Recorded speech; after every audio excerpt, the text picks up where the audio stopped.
Okay, so we are recording now. If anyone doesn't want their picture up here, that would be a good time to turn your camera off. So for those that aren't members, we're Pacific Scribes, and we do community gatherings every few months. And this is our Zentangle one with Cheryl, and she's one of our Pacific Scribes members. So before we start the meeting, Sandy, I want to thank Sandy for helping us get to this point. And I'd also like to hand us over to Sarah, who is going to say a few words, to us all. She has some announcements to make, but I just have to find her. Sorry, just a second. There you are, Sarah. So I think we're set, right? We're set. Off we go. Okay. So many of you may know, but Pacific Scribes will turn 40 in April. So 40 years of classes, friendships, community gatherings, what we used to call general meetings. Now we have these bonds between all these people. And I wanted to acknowledge all the calligraphers and artists that have been involved in the group. Your participation is really important, as you can see, because Cheryl's going to be a presenter today. So everybody sort of plays a part. During the pandemic times, we haven't been able to do educational outreach in the classrooms or even have art exhibits in the traditional way. But we have a lot of new members who have joined from other states, other countries, other communities because of being online. And speaking of that, we also found the person who designed our logo, Yoshi Hill, who we had lost touch with quite a long time ago, and she's rejoined for this year, so that's good. Now, High Wind has been in charge of our website and email notices for 14 years, and I think she would like a chance to step back from this job. So would anyone either like to take on this job or work with another member? High Wind would be happy to show you what needs to be done, and she's going to tell you about it in a minute or two. We also have another member of our board who is stepping back to enable new members to guide us forwards. Joanne Larson is helping with the upcoming international conference this summer. That's going to be up in Sonoma. And that means our newsletter needs a new editor. And Marcia Friedman from Novato stepped up to do layout design. And Anne and Catherine Hill are staying on as proofreaders. But Catherine will eventually be going back to Canada. So our Vice President, Valerie Franco, will be the content director. And so anytime a member attends a class, at the bottom of the registration, it says, would you like to write an article or take photos? Those are real important jobs because those are used in the newsletter. So that's important. Another important thing that we need to start working on. Barbara Gooding has gotten our membership list all updated, and she's also the secretary. So if any of you are interested in any of those jobs, the newsletter position or helping with the newsletter or website and email contacts, because High Wind also did the email stuff, please let them know. And then our guild grew in size this past year. We are now, what was it, Anne, 150 people, which is bigger than we used to be, which is great. But yeah, it's over 150 for the first time in about 20 years. Yeah, so this is fantastic. The next big event is December 11th, and that's the holiday card exchange. People have already submitted their names, but everybody's invited to come. And it's really fun because then you can ask all the questions that you really want to know. Like, how did you glue that? How did you find that paper? How did you get that twinkly stuff? And those are important questions, and we all want the answers. So it's good to come to the meeting. We don't get to have cookies and all that other stuff like we used to have and meal, but this time we get to see the cards, and that's really fun. And everybody will get to see them real clearly. So anyway, I'm really glad that you're all here. Welcome to the community gathering. So now oops, am I muted? No, I'm not muted. So now I'd like to hand over to Hai Wen, and she'd like to say a few words to all of us. Yeah, hi, I'm Hai Wen. As Sarah said, I'm the email and website coordinator. You all probably got 2 emails from me this morning. There was one that was a reminder that the registration for the Heather Held workshop opens tomorrow. And the other was a reminder about this community gathering with the Zoom link. As Sarah said, I've been doing this job for more than 14 years, and I feel it's time for me to hand these jobs off to 1 or 2 people who are interested in keeping our members updated on guild activities. The email coordinator job is actually pretty straightforward. If you have ever sent an email, you can do that job.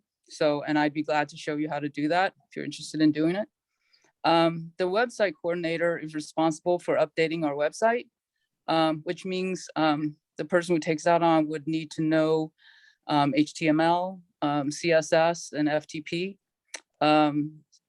He or she is also would also have to pay the monthly website hosting fee, which is it's just $4 a month, charged to a credit card, and our guild reimburses you for that. So if any of you are interested in either of these positions or both of them, please send me an email at info@pacificscribes.org, or you can hit reply to any of the emails I've ever sent and it'll come to me. Thank you.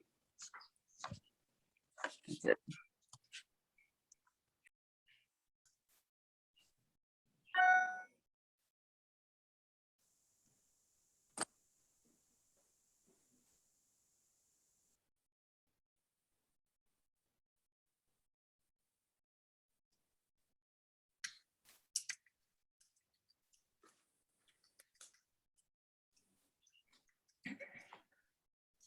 Right, why are we not there? I'll stop sharing. Okay, so sorry about that. Just a couple more things. Our program coordinators are not able to be here today, but they wanted me to one, talk about Heather Hild's registration, which opens tomorrow morning. So if any of you want to be signed up for that, registration opens tomorrow, so you need to send them in the morning. Looks like it's going to be a fun class. If you look on our website, you'll see everything about the class and actually some handouts about it.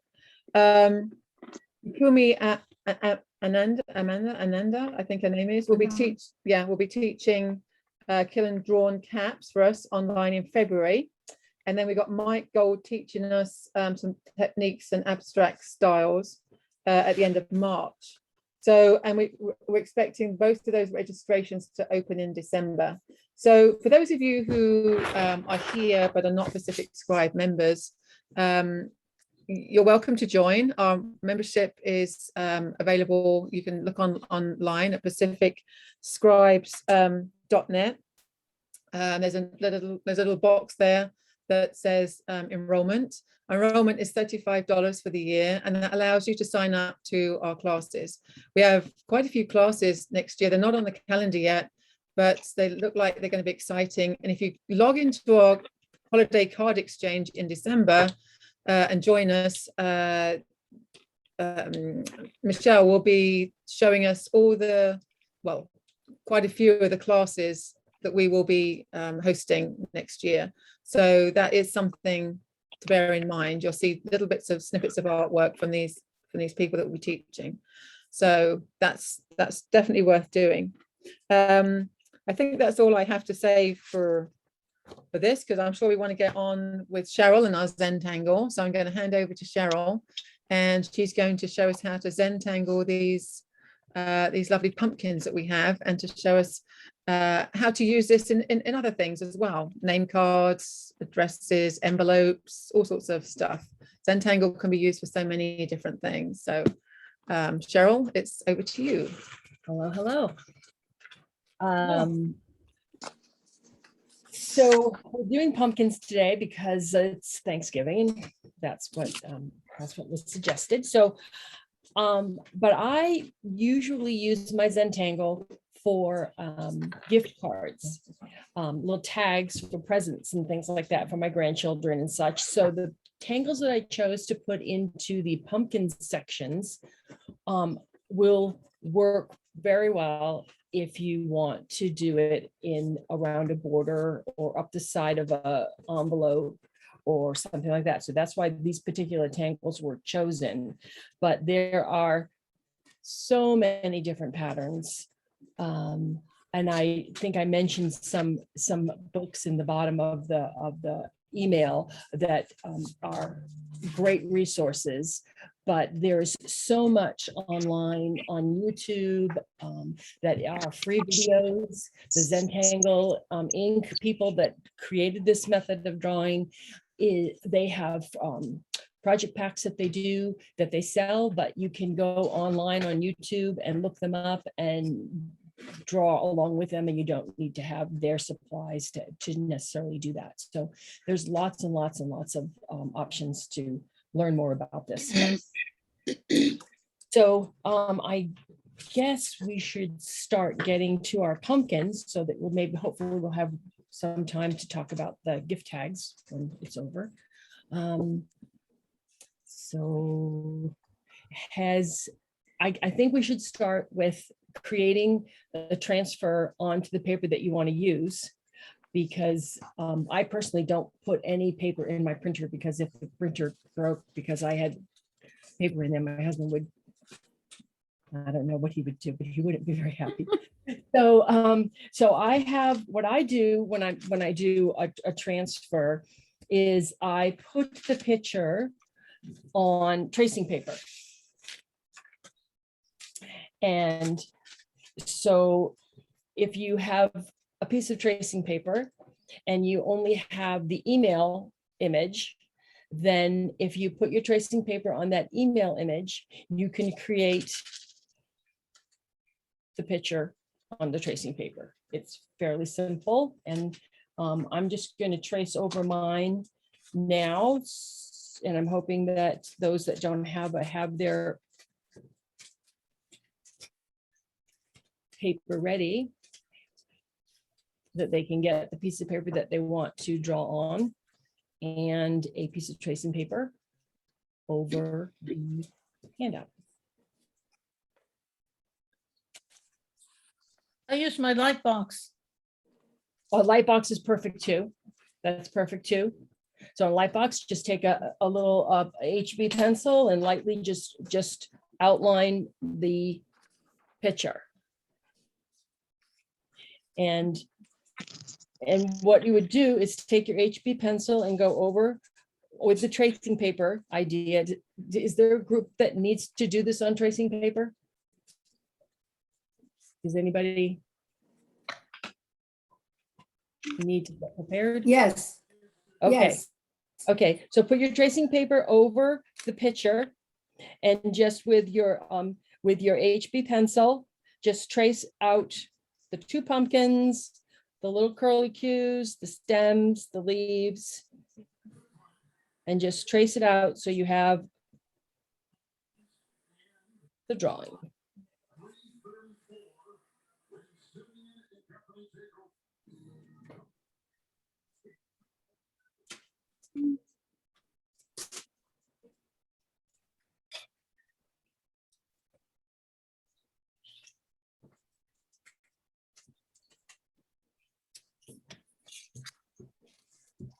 I try to work from left to right so that I know I've got everything. And you can always just hold your tracing paper down on one side, pick it up and see what part of the pattern you have. If you've missed any spots, go back and pick them up.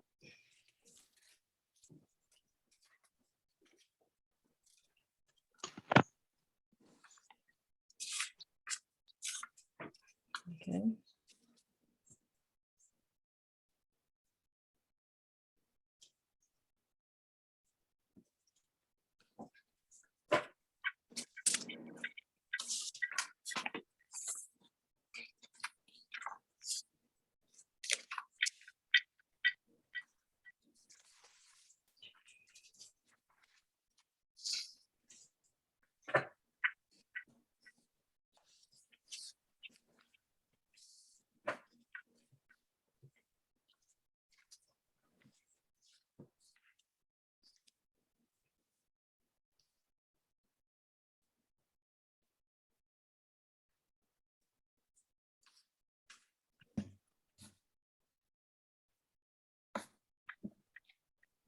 And for anybody who isn't familiar with Zentangle, Zentangle is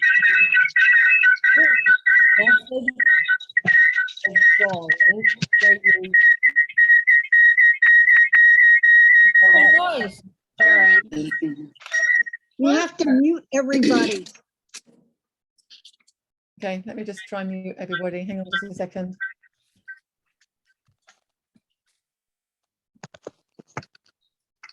Just a second.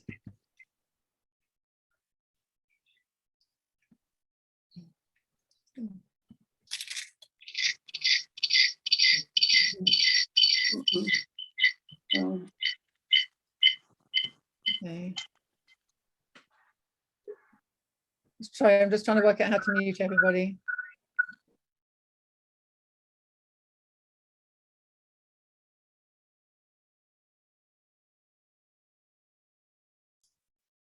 Okay, I think I did that.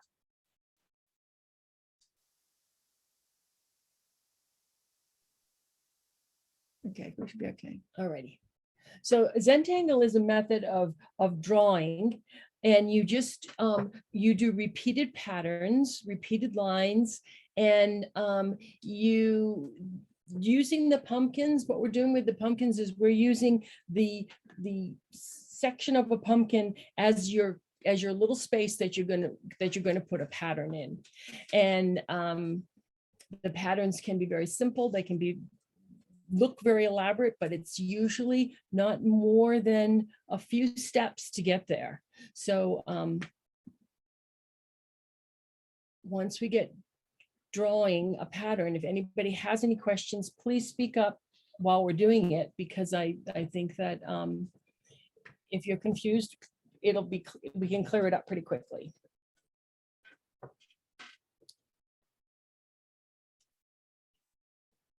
And I gave you in the email also the step outs for each of the patterns, the name of the pattern, who created it, and then the step outs. And there's usually no more than 6 to get to your completed pattern. And I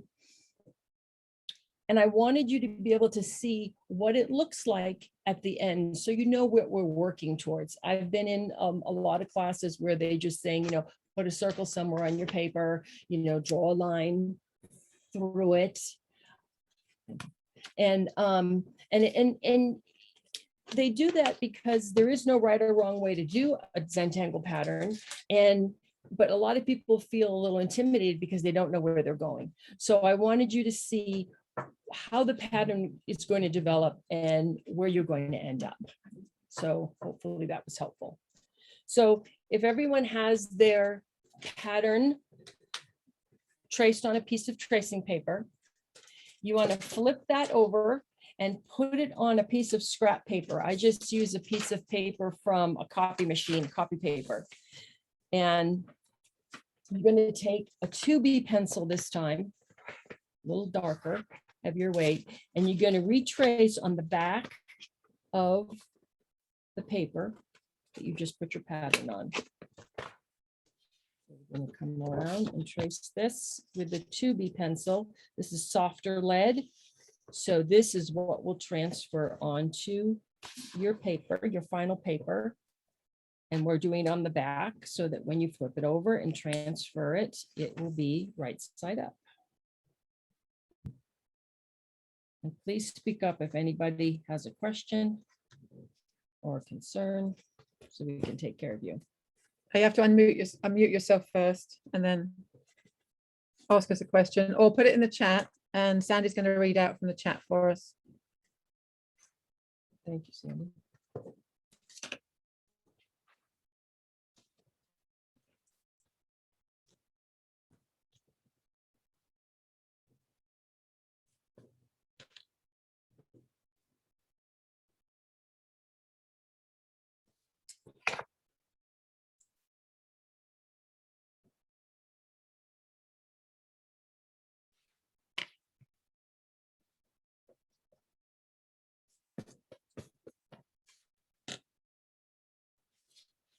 What's nice about this method of transfer is that when you're finished, you have the drawing ready to be put almost on anything. And I save these little transfers and I put them in the clear plastic 8x11 page protectors and just file them in my binder for another day. And I will show you when I finish tracing mine that what I did is I made a little card for my gardener. And I sent him the check this week. And I used the little pumpkin and I just put the berries from the big pumpkin onto the other side of it.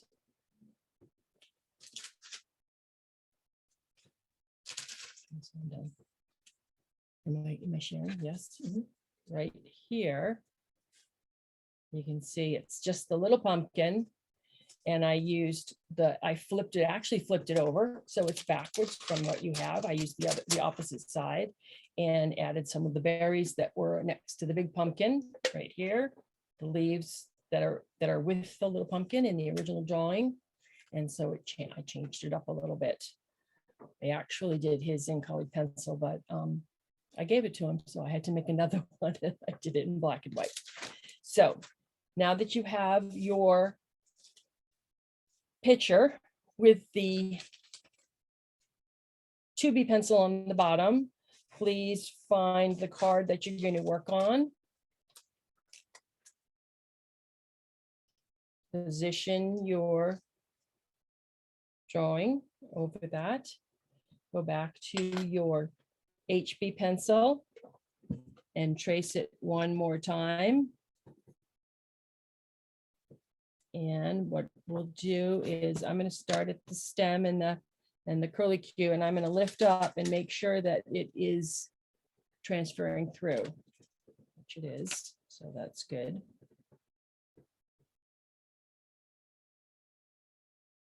You may want to check occasionally because sometimes I forget where I'm at.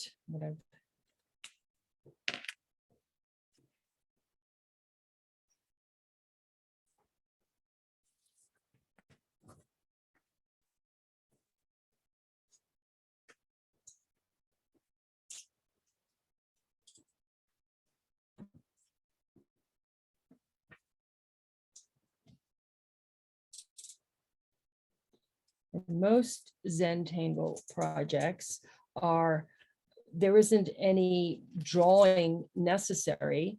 You just combine the patterns, the different patterns, and create a piece of artwork.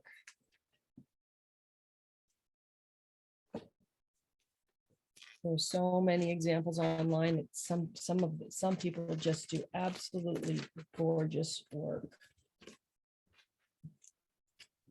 And the line drawing sometimes isn't the most important thing.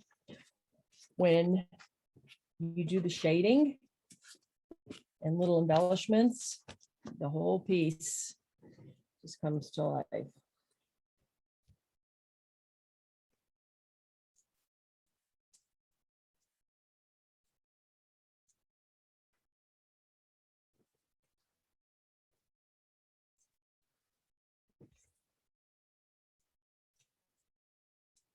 But this is a great method of getting a drawing onto any piece of paper that you have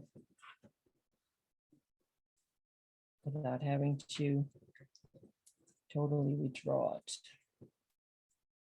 I used to think this was cheating, but now I think it's fabulous.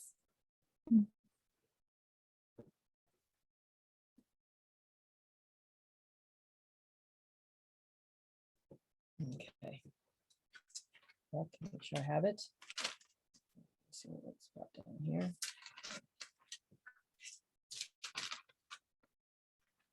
There we go. Side.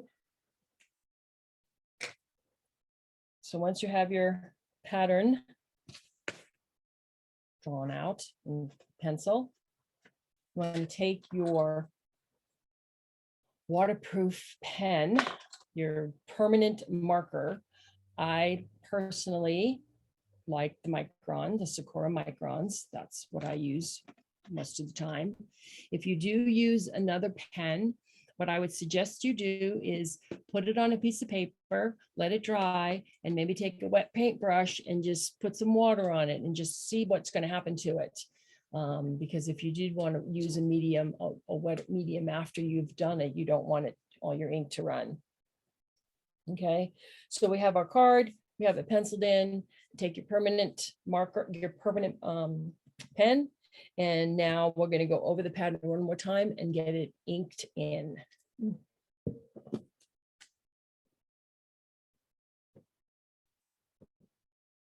And don't worry about the pencil lines.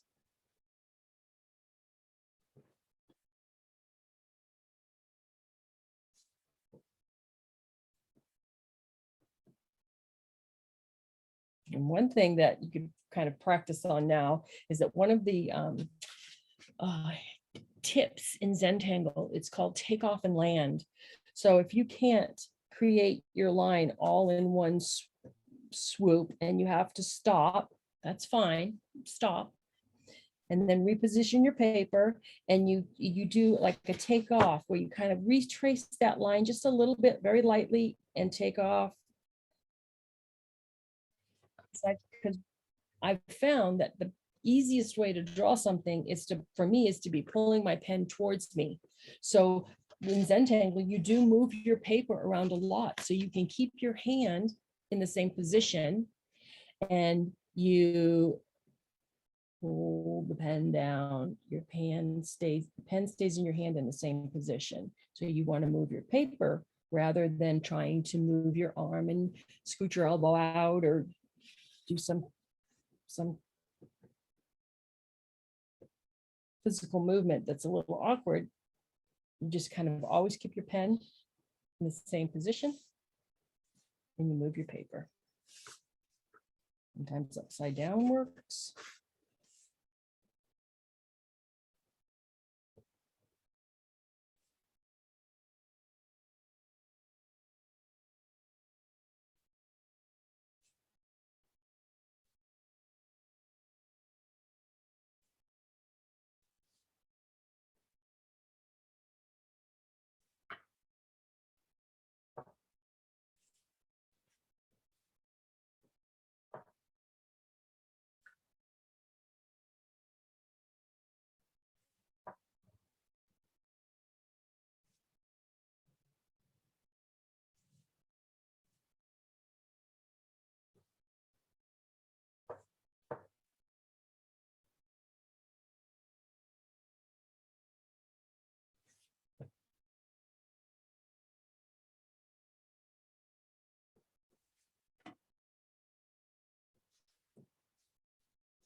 Are you using the 005 or the 01?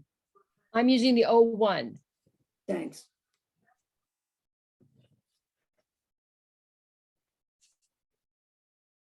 I usually use the 005 if I'm going to fill in a space somewhere.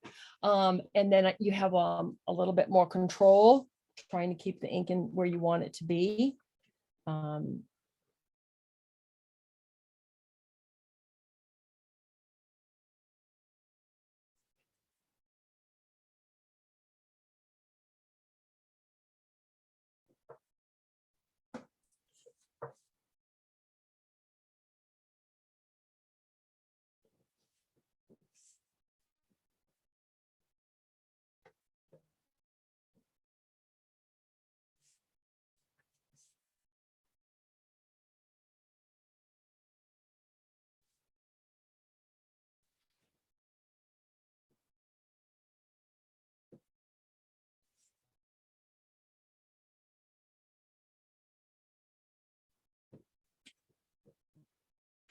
And if you don't know about this method of drawing, it was created by Maria Thomas and Rick Roberts, and she was a calligrapher. And what she did a lot was illuminate letters. And so she was working on a project and she was illuminating this letter, and they were supposed to be somewhere and she totally lost track of time. And her husband came into her studio and said, hey, do you know what time it is? And she goes, I don't have a clue what time it is. She totally was just immersed in what she was doing. And he spent some time as a Buddhist monk. And he said, people work a lifetime to be able to get into a space where they're so immersed that they have lost track of the outside world, kind of. And so they talked about it, and what she was doing is she was doing illuminating letters, and she was working on filling a space with those little repeated patterns. And so they kind of had an aha moment and go, wow, we could teach this. We could share this with other people. And they went away for a weekend and they developed the whole program in that weekend. And they said they have not changed anything from the original development. And it is really nice to be able to be doing something that you don't really have to concentrate to say, is this right or wrong? You're just doing it one mark at a time, and you can kind of get just immersed in it.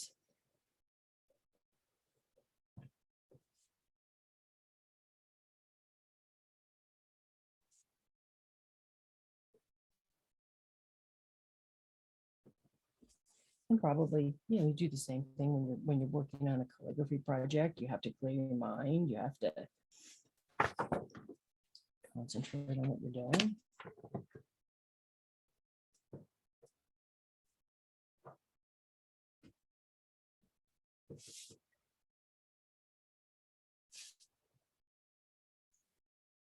I call this doodling. This is what I used to do when I was listening to lectures at college. That's right. Yeah.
And there are quite a few tangles that actually do resemble leaves.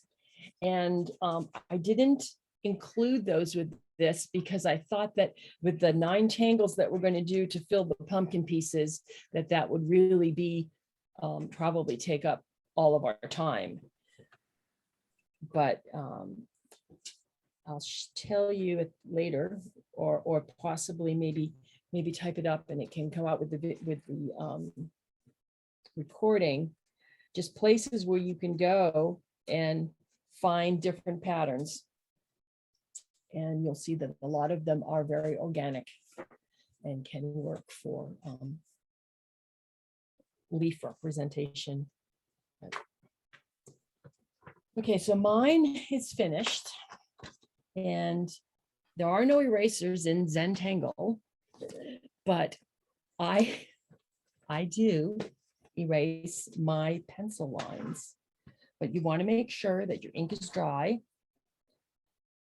and just kind of lightly go over, or you can actually do it if your lines are not distracting to you, you can actually do it later, because all the ink that we're using is permanent, and once it all dries, you can definitely take off any pencil lines that you have that are stray. And the other thing about Zentangle is that you need to just keep going, because a lot of times you go, oh no, that line was a little crooked, or oh, I wanted it a little different over there. Don't worry about it, because the imperfection a lot of times is what makes it interesting. One of the things I always tell myself when I'm doing something, I go, oh, I didn't really want to put that line there. It's like, embrace the wonky. It's not going to make any difference in the end. And if anything, it's going to enhance your piece. So just spend the time to do the best you can and relax and trust the process.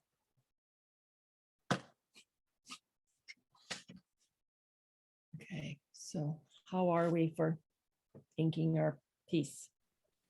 Are we ready to move on? Thumbs up, ready to go? Yep. Yes. Yes, okay. The first tangle that we're going to do is called Diva Dance. And it was in your handout. And there are actually 3 different ways to do Diva Dance. The first one is waltz, and that's what we're going to do today. The other is foxtrot, and it basically just divides your paper into quarters, your section into quarters, and you end up with this piece of these are straight. This has a little more movement. And then the third one is rock and roll, and that's how we did the roses way back when. So, and also I'll say right now that on these step out cards, I put them on 4x6 pieces of paper, and I put them in recipe sleeves so that I can file them in a 4x6 recipe box. And the reason that I have the sleeve is because as you're exploring Zentangle, different artists do it a different way, or they add a little twist, or they just make a little tangulation, which is they've just changed just a little bit. And if I find that interesting, I'll either put it on the back, of my card. And a lot of times the back of my card gets filled up. And so I can slip another card behind here or some notes for a particular tangle. So that's why I have them in the sleeve. So, and a lot of them, I think you'll notice that when I gave you the step out, down at the bottom was this little arrow down at the bottom. And that's telling me there's something on the back. That's a note to myself. Okay, so let's start with Diva Dance. And we're going to do the first one, which is waltz. And we're going to do it in the stems of the pumpkin. All right, so we're going to start at the, let's see, first the little round part of this of the stem. Let's just do a little like a little circles, just go around circles just to kind of fill that in. Nothing special, just like this. Okay, that fills that in for us. You don't have to worry about it. You're going to start in the center of your stem and just make a wavy line from the top and wavy down to the bottom of the stem. Okay. Now the next step is called aura. And when you aura something, you take your pen. I always move my paper so that my pen is in my right hand and I can see the line that I've just drawn. And you're going to draw another one next to it, with the same wave. So and one of the tricks to this is to not necessarily look at the tip of your pen, but look at where you're going. Look at that other line and where you're going. If that works for you, let me know. If not, we can talk about it. So just start looking at the other line and slowly come down and do an undulating line, just like it, like a mirror. It's called aura-ing, when you mirror a certain line. Now, for this particular line, we're going to go back and we're going to add some weight to it. We're going to add some ink to it. And that's the third little box of your step out. And that redness is weight that was added to that line. It was thickened in. So we can do that on this one too, right down at the bottom. And this is where, if I'm having trouble, if my eyes aren't good that day, or I'm having some trouble, this is where I might go to my 005, because it's going to be a smaller point and maybe a smoother transition. Okay, and then I'm going to come up here, and I think I'm going to do another piece right here, just bump out. Thinking that when I'm done, I still want to have a wavy line to aura. Okay. And I'll fatten it a little bit up here too. Okay. Then you take your pen and you start at the top again and you aura that line that you just fattened up.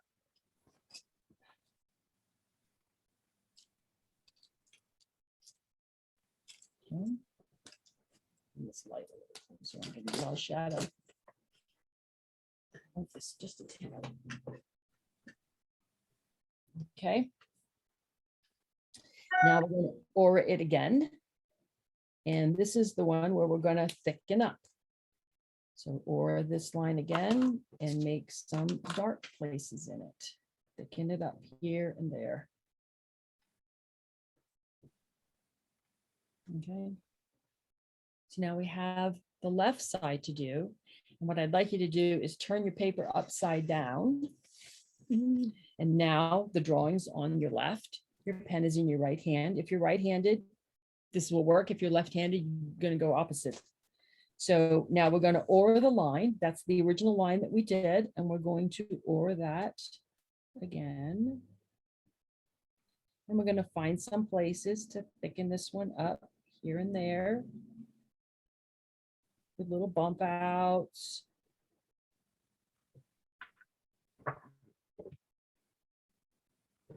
Okay. And then we're going to start next to that and aura it again.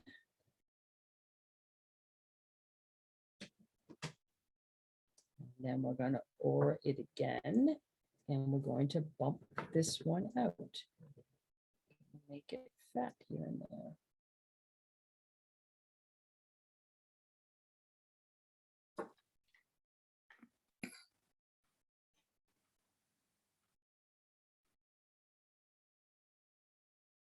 And then pour that, and we should be finished.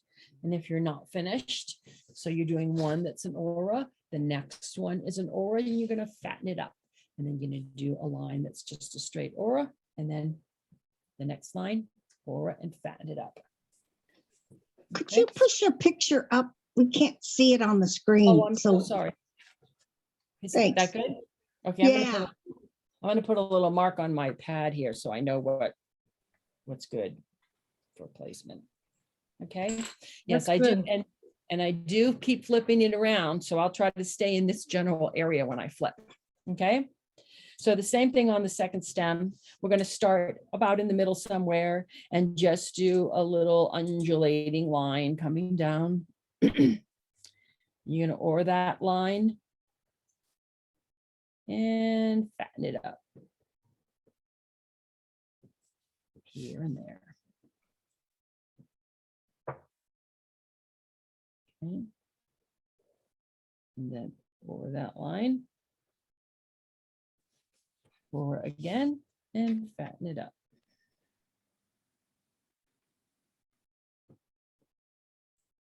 And then aura. Keep going until you finish up that one side of the stem. Turn your paper upside down. So your drawing's on the left if you're right-handed. And This is the original line that you ored that you're looking at, or next to that, and thicken it up. Little bump outs. This is sometimes good. You can actually, if you've thought, oh, when I was oring, I made it a little too far away, you can bump it up on the other side, bump it closer to the stem, closer to the previous line. Okay. And then we're going to or that. And we're going to or that and bump it up. And one of the sayings that Maria Thomas has is that aura is your friend. It's something that you do a lot in Zentangle. It's a way of building up. Okay. Okay. That's our first tangle. That's Diva Dance.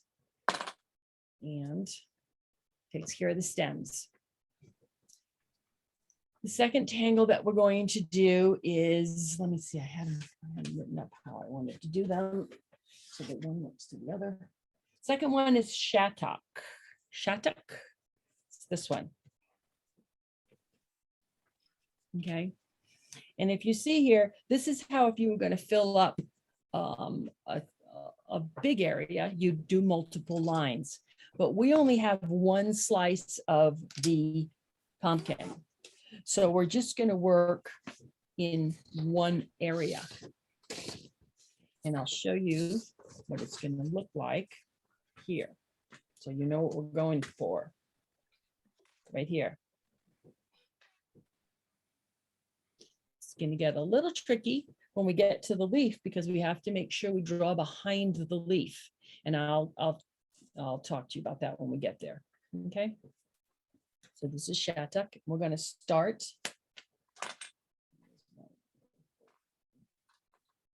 Okay. We're going to actually, if you have your little step out card, let's turn it upside down so we can, this is the bottom of the pumpkin. We're going to start at the bottom. Okay.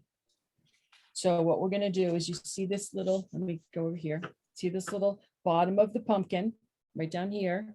We're just going to come here and make an arc up. Okay.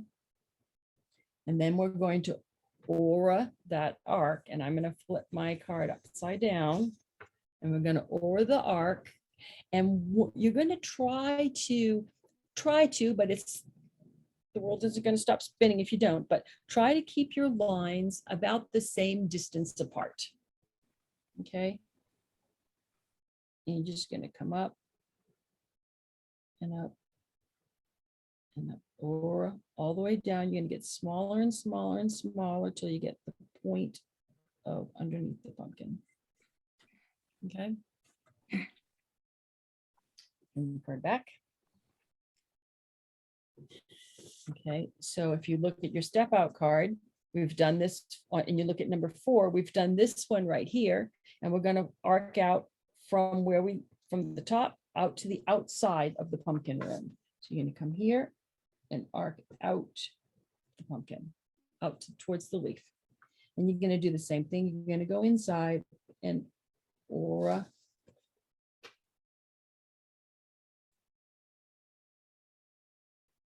Inside. Okay. And now we're going to arc towards the pumpkin. And you're basically mirroring the first one that you did. See this here? Here. Okay. And you're going to fill that in with ored lines.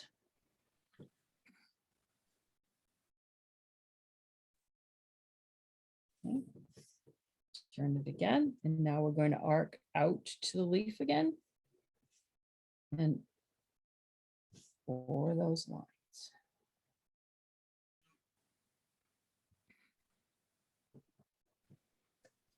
Okay, turn, and we're going to arc towards the pumpkin and over those lines.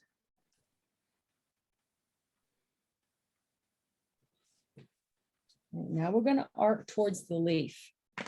And what I would suggest if somebody is a little uncomfortable about this is to take your pencil and do the arc and say, oh, that's about where it's going to go.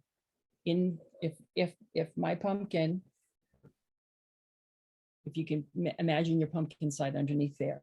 So that will get you started on an arc, but do not go into the leaf. Just with your pen, go up to the edge of the leaf. Okay. And now you're going to aura that line, stop at the leaf, get to the edge of the pumpkin. Okay. Again, now we're going to have to do an arc line towards the pumpkin from the side. And if you want, take your pencil. Move your paper up, please. I'm so sorry. Okay. Take your pencil and kind of make a little guideline for yourself, because that's where your next arc's going to be. But you're not going to draw on the leaf. You're going to come over here to the inside of the pumpkin and head towards the leaf and stop. And then you're going to aura that line.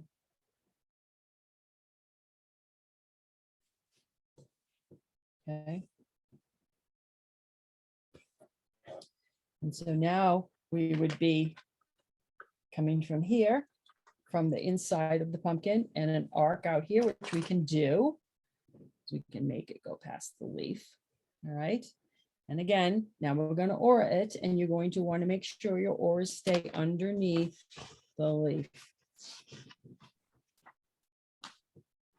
And in the middle, yep. Another arc. And aura. So it's kind of like a zigzag when you're working your way up the pumpkin.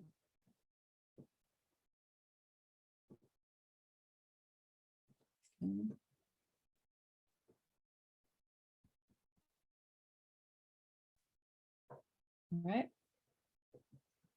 That is Shattuck. It's actually named after one of Molly's daughters. That's her middle name.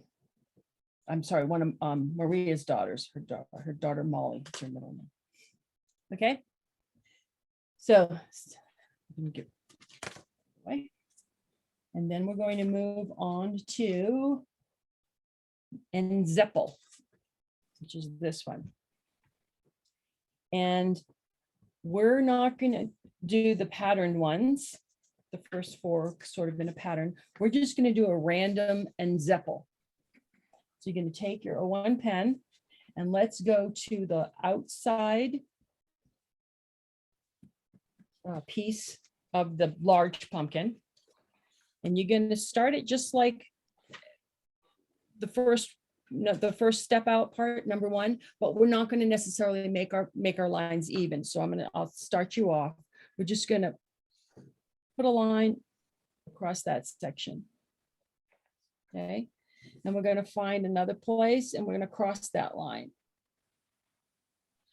And what you want to think about with this is when you're doing a line, before you do a line, look and just make sure that you're not necessarily parallel with anything. You want it to be kind of wonky. Okay.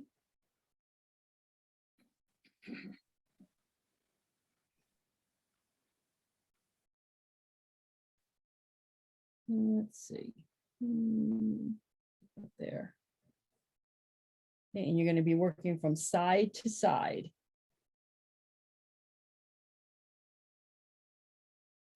Get something going on up here.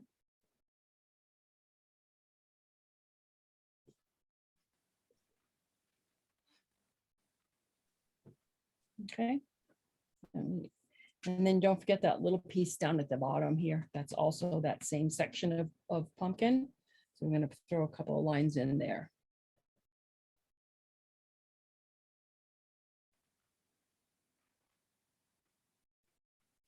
Okay. Now with Zentangle, the idea of this is to think about squashing a orb in there. So what we're going to do is we're going to pick a section, and you're going to trace the side of it, and then you're going to cut the corner. You're going to trace the side, trace that line that your previous line, and when you get to the corner, you're going to cut the corner. Trace the line and cut the corner. Spinning your paper helps a lot. I'm sure I hope it's not making you too crazy to watch mine spin around, but that's what you want to do. You want to squash that orb into that square space by following a line and round and cutting the corner.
Mhm.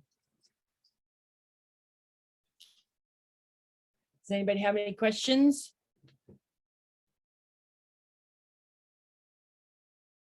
Good. Mhm. And that's what's sweet about Zentangle is it's once you get the few steps, you just keep repeating them and keep repeating them. And there's nothing you have to think about except putting that line where you want it. You only have 3. Okay.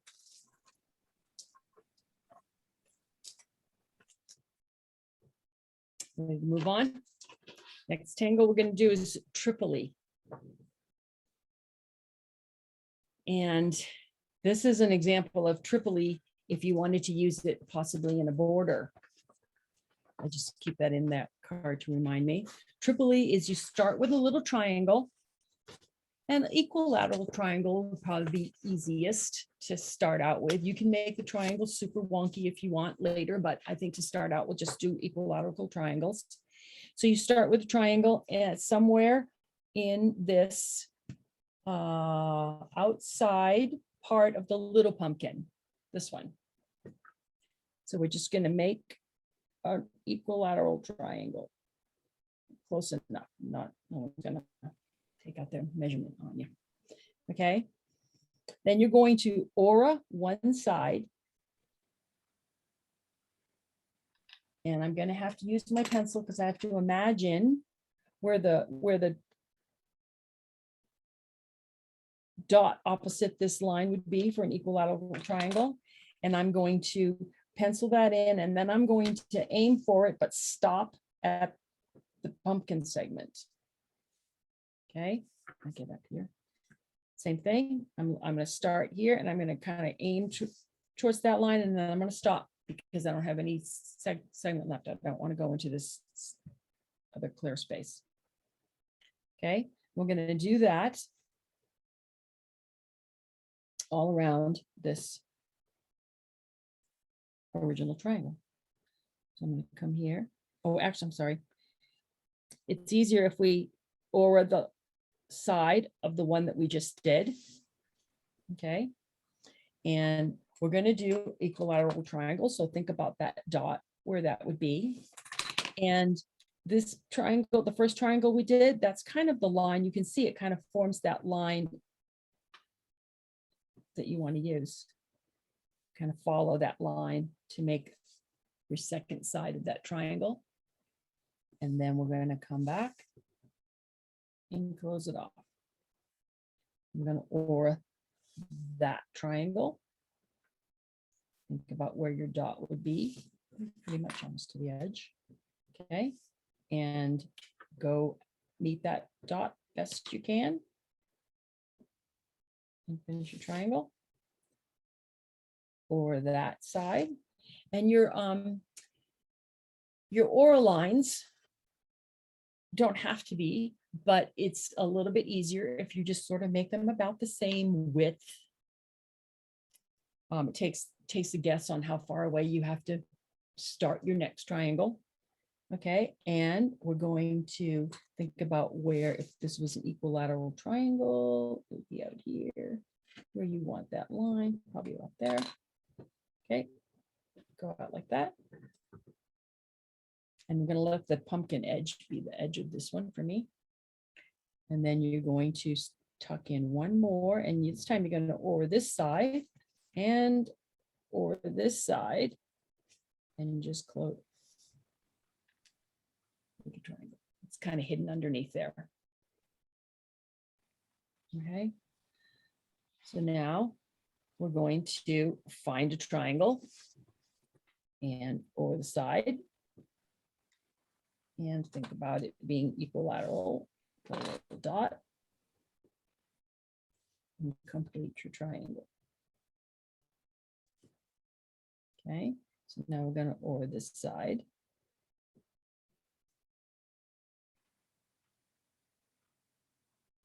Okay, I'm just going to stuck a little bit in there. So this one only has 5, but that's fine. Okay, pick a triangle that's hanging out on the edge there, or the line. Think about an equilateral triangle.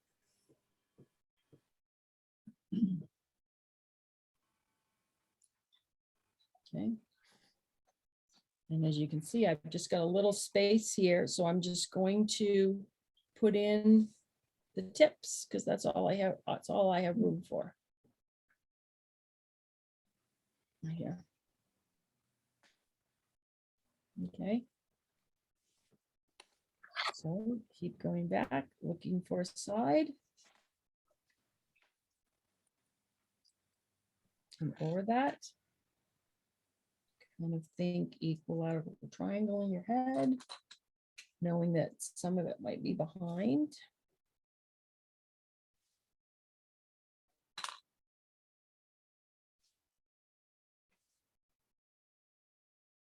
Anybody have any questions about this one?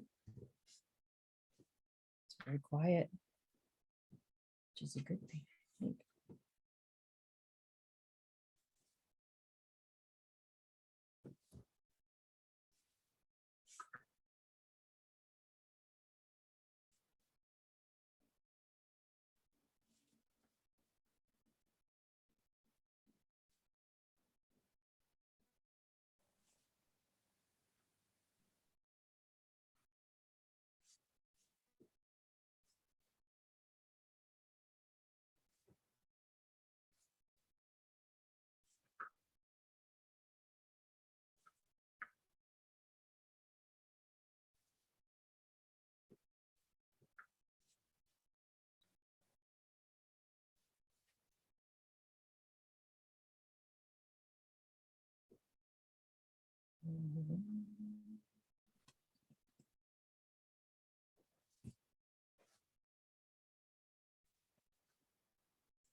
Okay, so mine didn't come out.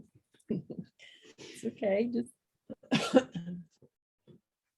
the triangles do not have to be all perfectly equilateral. It's just a way to kind of get you started on where to creating your pattern. If you're trying, gets a little wonky, that's fine. It'll look great. Just want to think about finding a side, boring a side, think equilateral triangle, and finish it off.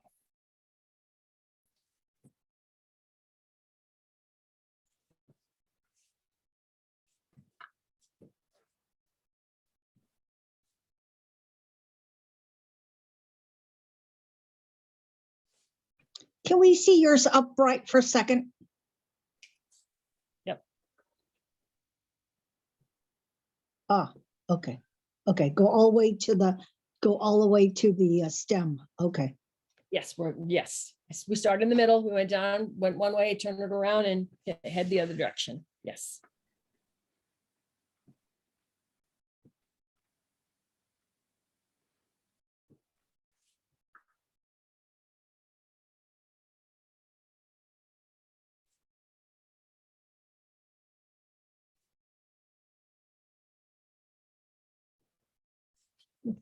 Okay. No, that's perfect. That's fine. No worries. No worries. You won't even see that. Cheryl and I were just talking. One of mine didn't come out like a star, as you can see Okay, right there. at the bottom Right, here. Yep. So That's no. Cheryl tells me there's no wrong. So Nope, there you no go. problem. No problem. It's gonna add character. Okay, so when we have Tripoli, one thing that's so cool about Tripoli is it's a triangle. So you can fill it multiple ways. There's actually in their second book that they put out, they actually it's called reticulars and fragments, reticulars and fragments. And the whole book is just all CZTs across the world contributed to it. And they just had little different ways of making fills. So these are just different fills. It's a triangle. Any way you could think of to fill a triangle, you could fill each triangle that way, and the pattern will be really fun. But seeing that we're on the mode of squashing circles, orbs into, like we did with the and Zeppel, this one right in the front, in the middle here that I'm pointing to, it has little arcs to the squashed circle in the middle. So I'm going to do that one.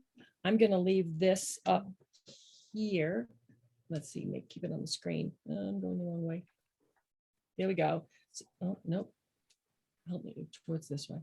That's it. There we go. So if there's something else you'd like to do, go right ahead. You can pick one of those, or anything that comes to mind for you. But I'm going to do this one. So I'm going to look at my triangle, pick a triangle, and I'm going to start with a triangle that's whole. I see the whole thing.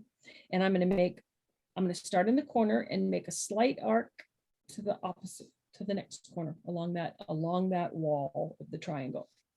Turn my paper, start in the corner, a slight arc to the next corner. Turn my paper, slight arc to the next corner. Now I'm going to squash a little orb in these arcs. So I'm going to come here, squash, squash, squash, squash. And this is where I personally would go to my 005 pen, because these are very tiny little spaces, and I would fill in with my 005 pen because it's just easier. Okay. You can see I didn't even get it all. There we go.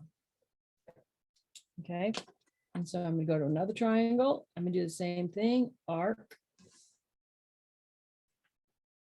Arc. See it, my dot was here. So my arc doesn't really stop. It's kind of heading towards that dot. And the same thing for here. I'm heading towards that dot. Okay. And if you want to, and you're into getting your arcs done, you can do all of them, arc them all up. and go back and squash in your circles after. That's good.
Any questions? Good.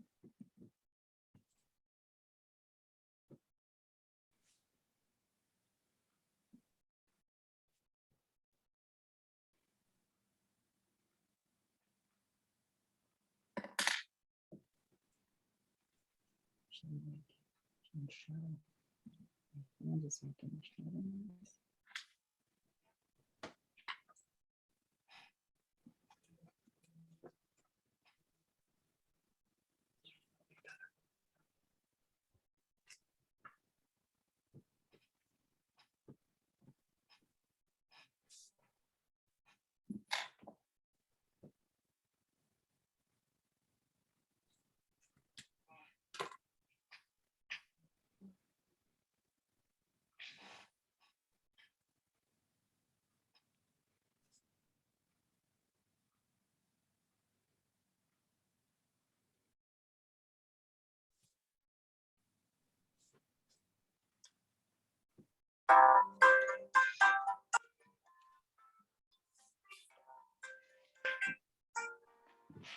Hello?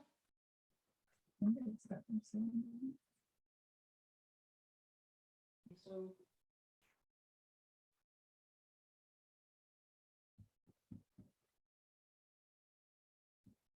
probably not before, no. Could you mute somebody, please?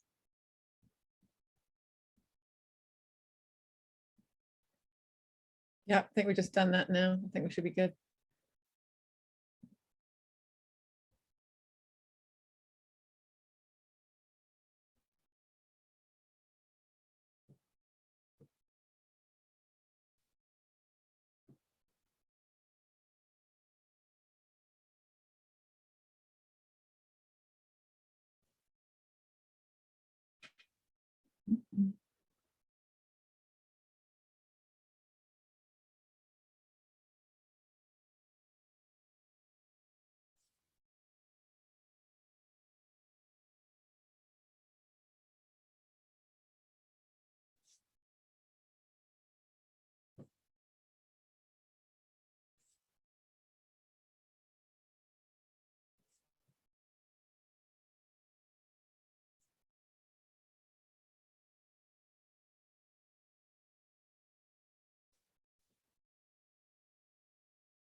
I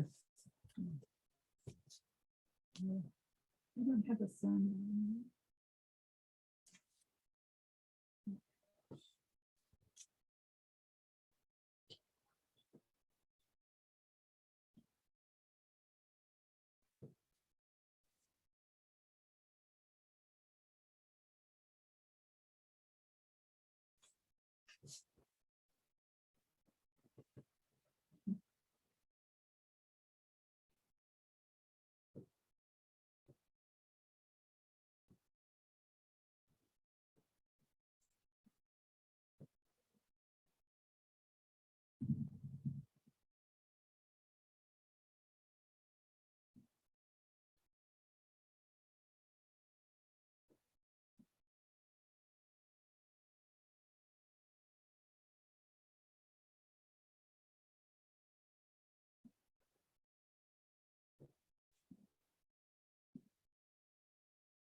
Okay. Ready? W2. People ready to move on? Next tangle we're going to do is W2. And I saw, my husband and I went for lunch one time. We went up in the mountains to Alice's place for burgers. And there was an artist had his work displayed, and he worked in rusty metal, which I love rusty metal. And he had this woven piece on the wall. And I took a picture of it. I said, oh, that'd be perfect for Zentangle. And I came home and I tried to figure out how I could do it.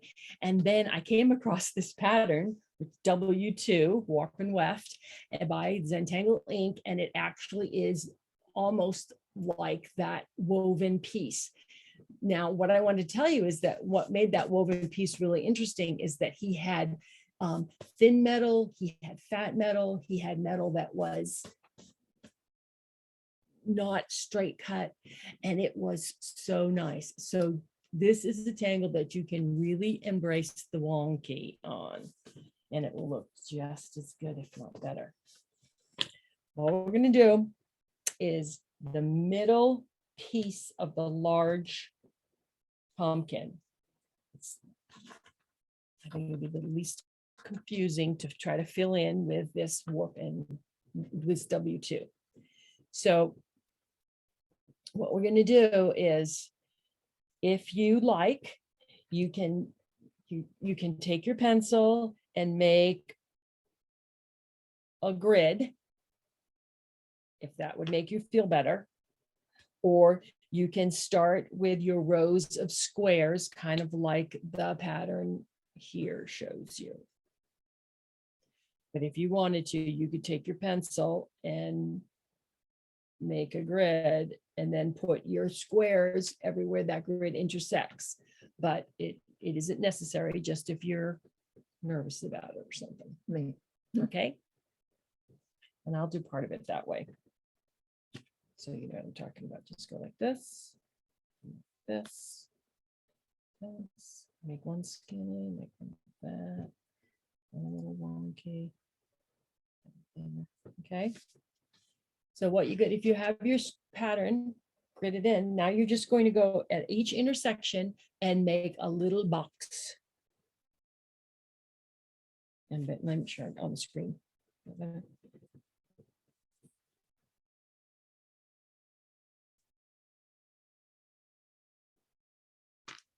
I'm going to make mine not evenly spaced on purpose.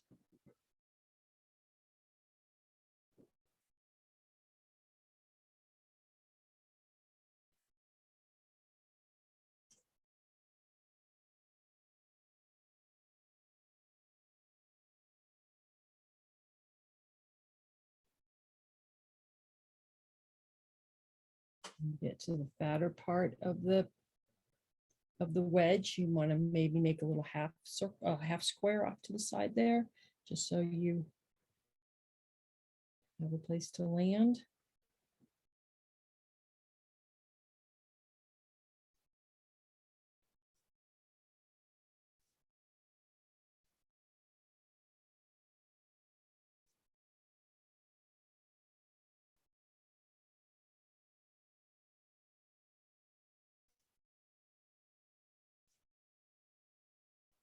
The other, one of the, Zentangle has these, let's see what they call it, basic steps.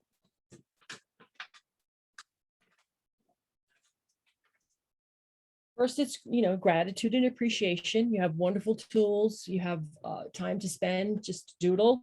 And one of the basic steps is to just take some time to just appreciate it and step back and look at it and evaluate what you're doing. And it's not a race. It's not a competition. So take your time to stop and take a look at it and go, oh, I think I might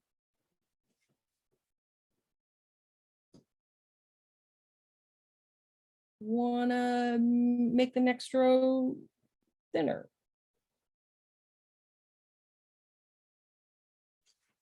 Just take your time.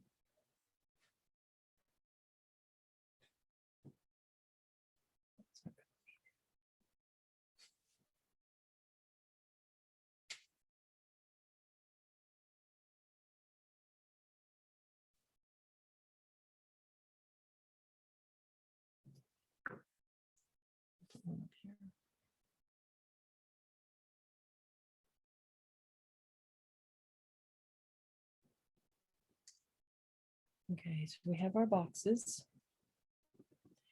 And if you look at step 3 of the step out, we're going to go down our row. And we're going to put a line on either, let me pull this in here. Okay, we're going to go down a row and we're going to put a line on either side of the box. First one on the right, then one on the left, on the right, on the left. I personally like to start in the middle of my project because, as you can see, this doesn't really go everywhere. So I'm going to start with my main line of boxes going down my center. And I'm going to put the first line, it would be on the right, up above here into my stem. My second line, I'm going to put it on the left. I'm going to go on the right. Go on the left. Go on the right. Go on the left.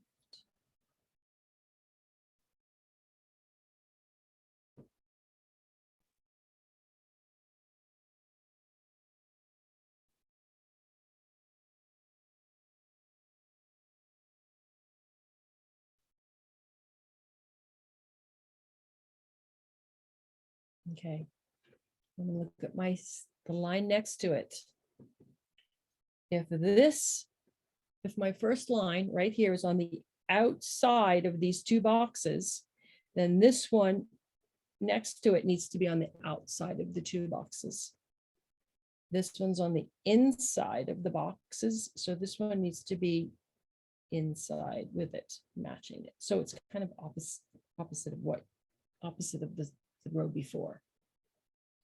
So I was on the right, this one's on the left, this one's going to be on the right, opposite of the row before. Is that making sense? Any other question?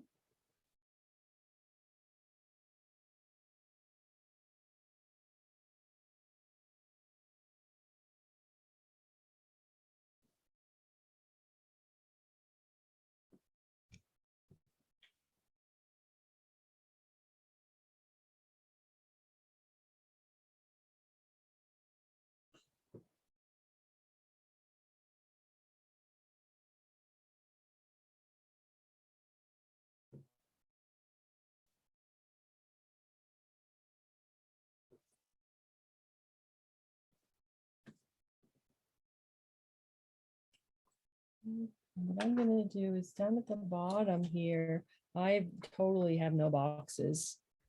So I'm going to the bottom and the top, I'm just going to sort of pencil some in so I know where I'm going to aim to, where I'm going to aim from when I do my cross pieces. Okay. It's just me. Okay, so now you're going to turn your tile 90 degrees. And we're going to go the opposite direction. We're going to do the cross pieces. And one thing about Zentangle is you never really cross another line over another line. So for example, if I try to come inside this box here, I'd have to cross over this line, and I don't want to do that.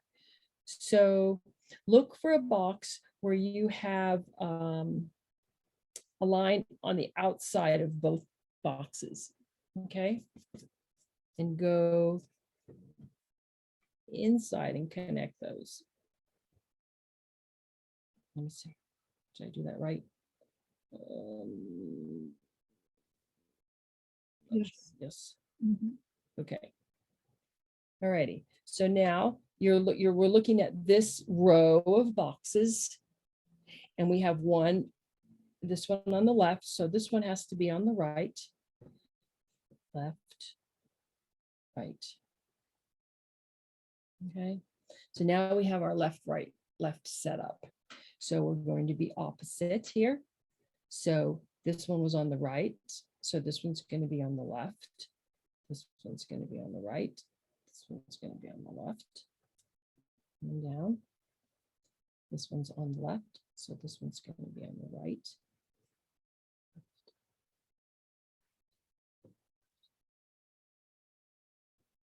This one's on the left. On the right. So this one has to be on the left.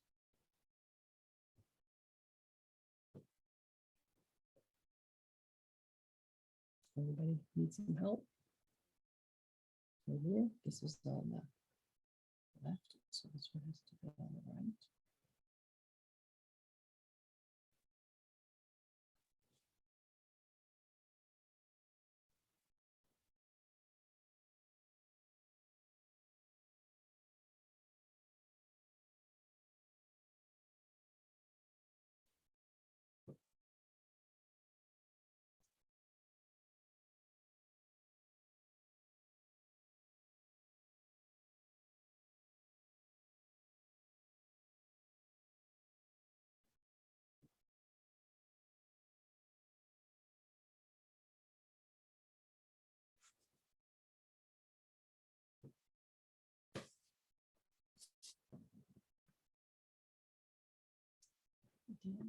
Turn my tile and finish off the top.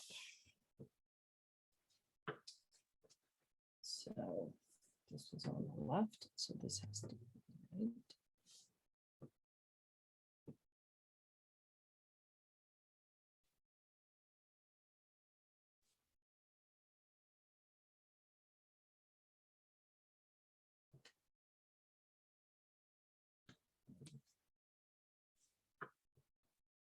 Okay.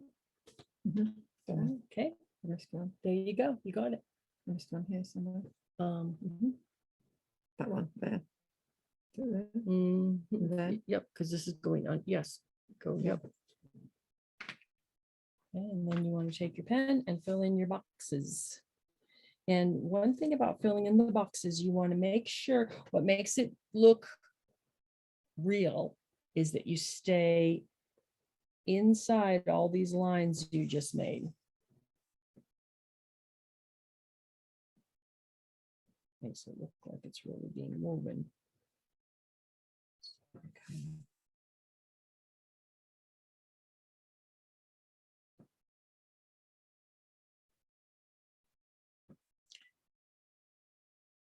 And when you look at this, you have, it's a weave. So something's going under, something's going over. So it's a great shading opportunity. So don't worry too much about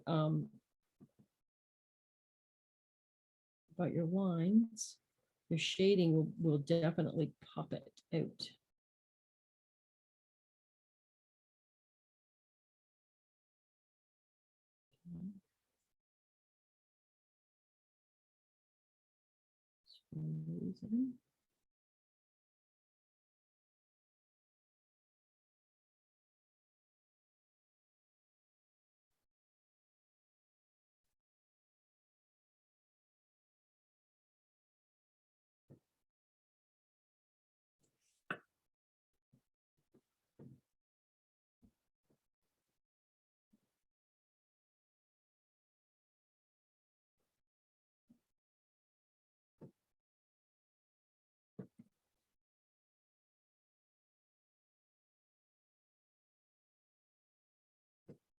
I like to go down and kind of sort of get some ink inside my box so I don't get confused and start calling in the wrong thing.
Okay.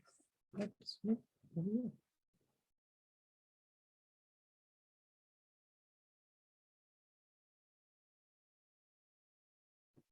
All right, ready? Yep. All righty. So 6. The next one we're going to do is ing. Ing again is going to end up creating triangles for us. There's a little arrow on this, so let's pop this over and you can see when you have all your little triangles, you can have all kinds of different fills in them. This one I did on my grandson's, this one I did on one of my grandson's cards. Okay. So.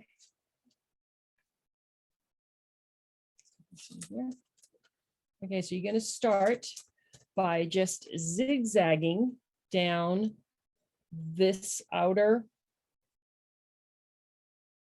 piece of pumpkin. But again, we've got some little berries here.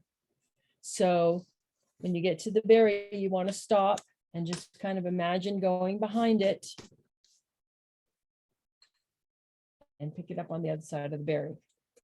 So I'm going to start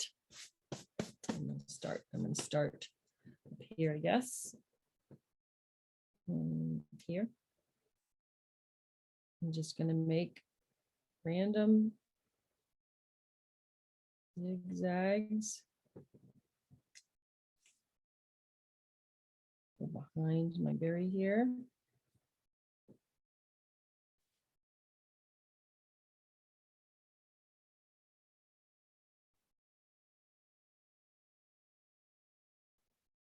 Okay.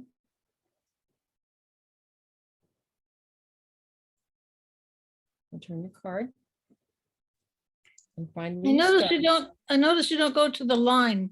You leave some space. Is that important?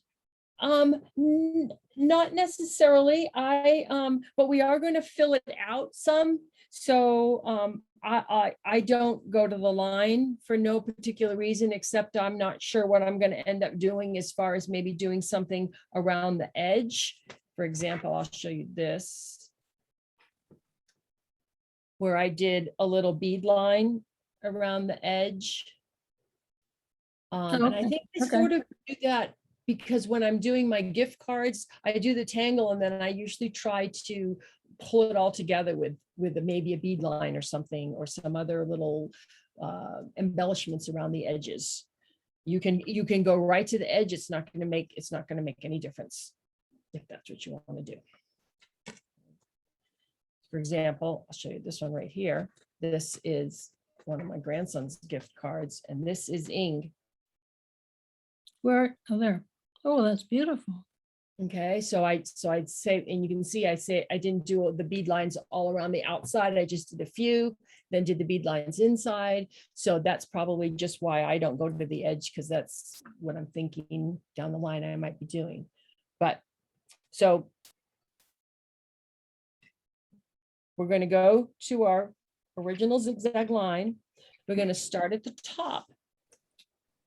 And we're going to put your pen there and go to about the center of the next zigzag line.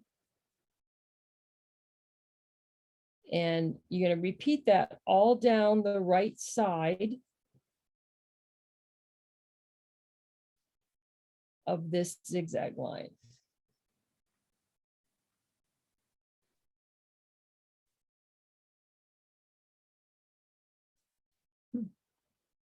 Okay. All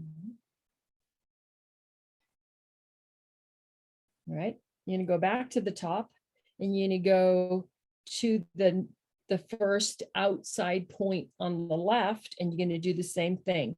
You're gonna come down and you're gonna go to the line about halfway, somewhere in the general vicinity. It doesn't have to be exactly halfway, but somewhere in that area, Okay, so I'm gonna come down here. This one's a little tricky because I have to get through all my berries, but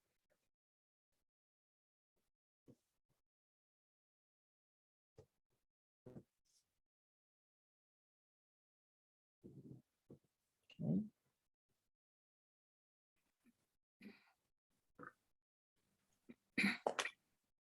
That's cool. Okay. Now at this point, what I like to do on this, it doesn't necessarily say it on the card, but I like to flip my card upside down and start at the top, which is actually the bottom, and go to the point and to the middle of the next line. The point in the middle of that line. Point in the middle.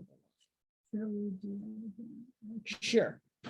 You want me to do it again? Okay, so this is where we started. We did from the top and when we brought our lines down. Okay, flip it right upside down. And now you've got this point hanging out on the right. You see it? And you go to the center of the next line in the zig. Here, that's the outer point into the center. Okay. Okay.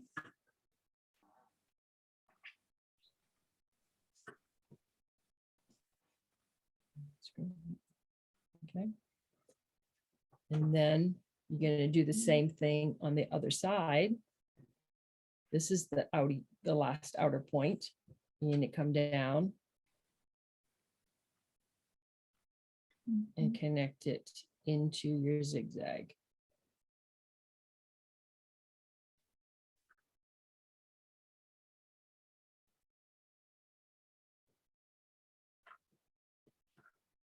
Okay.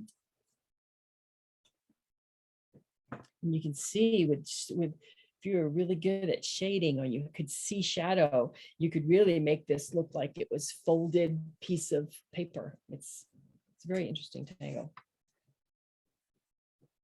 Okay. Is this class only until 4 p.m.? It is. Yeah. It is. Yes. Yeah. But we might be running a bit late if people want to run on. Actually, all these tangles that I'm showing you will work on a gift card, and I have samples of gift cards that I can show you so you can see how they can be morphed into a card. And there's no way we would have time to do them all. And then there's some that I didn't show you the tangles because I didn't know how, I had to pick some. And so we can talk about that too. There's a place online and it's called tanglepatterns.com. And they have a link on that website to all the official Zentangle patterns that have been released. And on that website, and I'll write this down and give it to Donna, on that website in the left-hand column, you can actually select all the tangles that are, they call them ribbon tangles.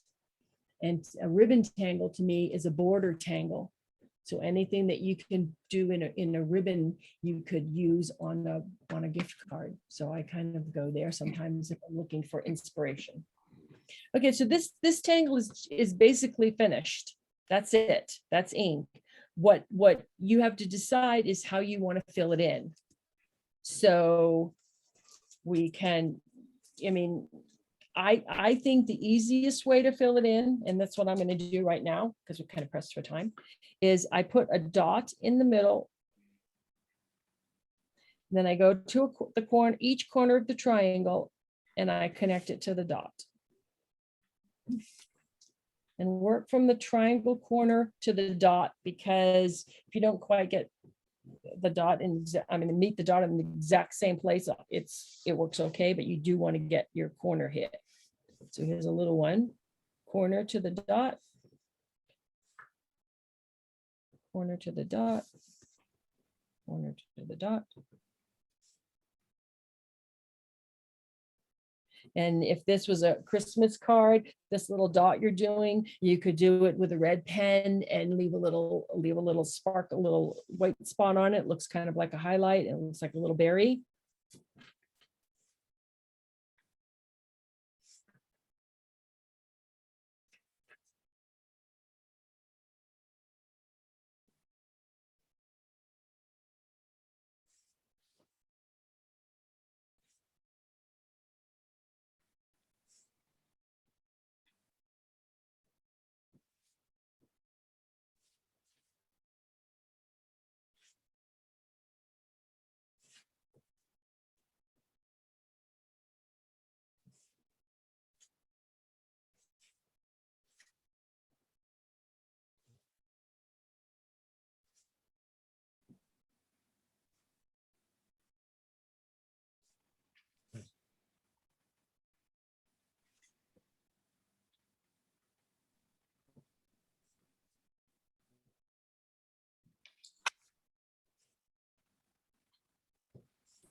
Hey, Cheryl, we have a question in the chat box.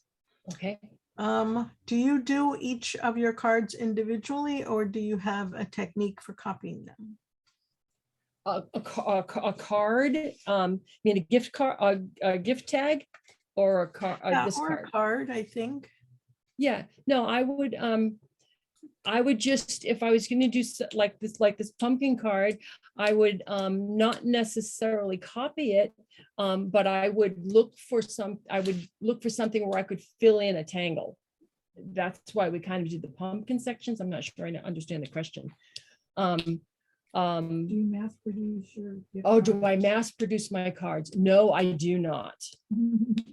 I make one card and that's it. It's gone. That's what I do. Yeah, I make one and it's gone. And as a matter of fact, my husband will always say to me, did you take a picture? Did you take a picture of that? Because I go, oh, that one that I did for the gardener was so cute. Well, do you have a picture of it? No, and it's gone, but no, just one. One thing that I do though, is I do take pictures of the gift cards that I give to my grandchildren. So I make sure that next year I don't give them the same pattern, you know, or try to find something new for them.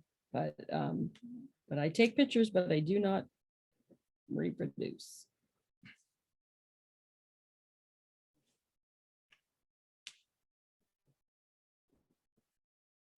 You could, I guess.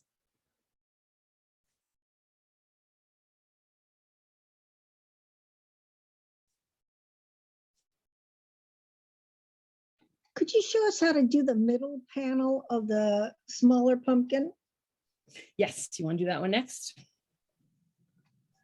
Because we're getting tight on time here. Okay, so you want, you want this one? The middle, yeah. Okay, Yeah. Yep, yes, we'll do that next.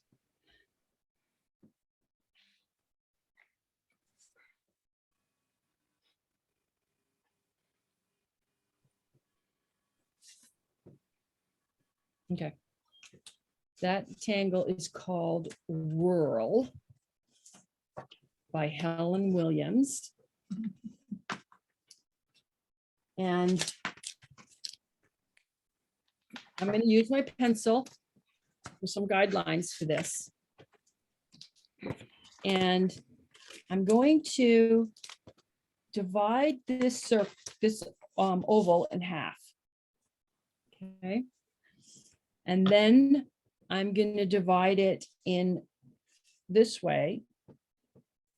So I have 3 pieces. And what I'm going to do is I'm going to make my line. I have a straight line.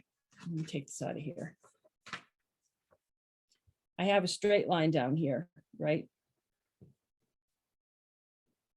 On my pumpkin. I'm going to start at the top and I'm going to make a slight arc and a slight arc going the other way. And then a slight arc going the other way at these intersection points is where I'm going to change direction of my arc. Does that make sense? And I'll do it here so you can see. Okay, so I'm going to start here at the top and I'm going to make a slight arc and come back this way and come back a slight arc that way.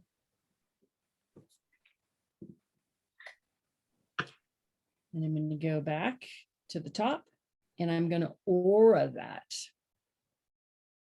arc.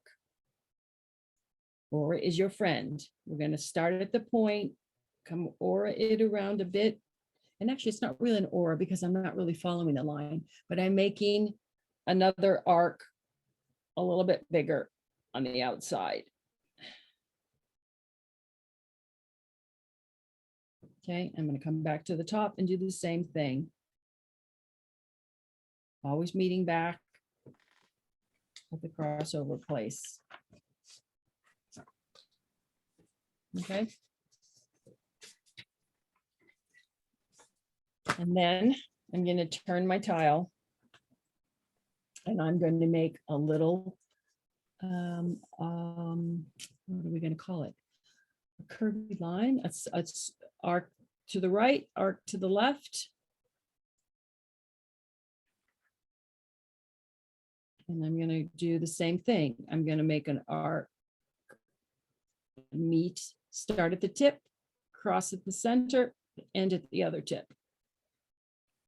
Come round, meet in the center, arc around, meet at the tip.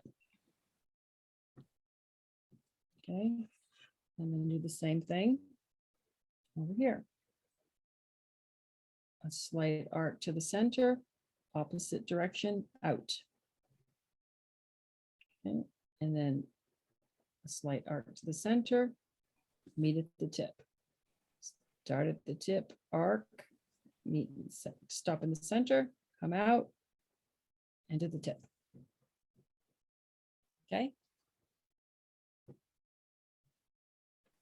So as far as this pattern goes, this is whirl. That's it. But I never stop there ever. This is an example of whirl when I've embellished it. And this is a really, I'm glad we get to this one because these little leaf shapes are very easy to make. And this right here is called fescue. And it is actually a Zentangle pattern. It's sort of like an embellishing pattern. You just kind of add it where it can be by itself, but I always add it in and it makes things look a little more organic, a little more floral to me. So what we're going to do is we're going to look at this piece and I'm going to pick the first, look like a banana. Okay. And I'm going to start in the center where it crosses over with the little short ones. And I'm going to come out in a little arc, bring it around 1, 2, 3, and scooch it in. And that's my leaf. And then I'm going to do another little one up here. So I'm going to come out and around 1, 2, 3, and scooch it in. Not exactly a technical term, but here we go. I'm come out around 1, 2, 3, come in.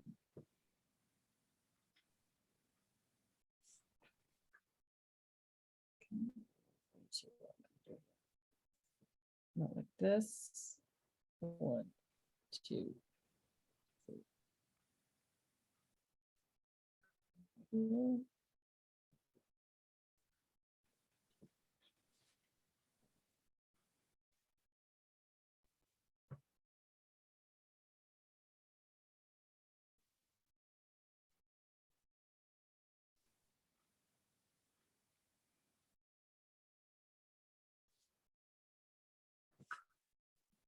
Okay, just gonna tuck them in when you need them.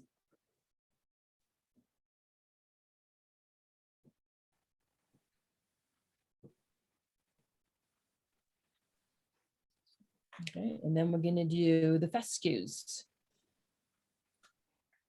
Okay, let's see where we're gonna fit those in. Right here. And when you end this, you end it like with a little, probably off the camera, I'm sorry. Okay, you end it with a little teardrop. Okay. Come out here and end it with a little teardrop. And if you notice, I'm always moving my card around so that I'm drawing where my hand is going to feel the most comfortable. Where I don't try to push the pen. I'm usually always pulling it towards myself.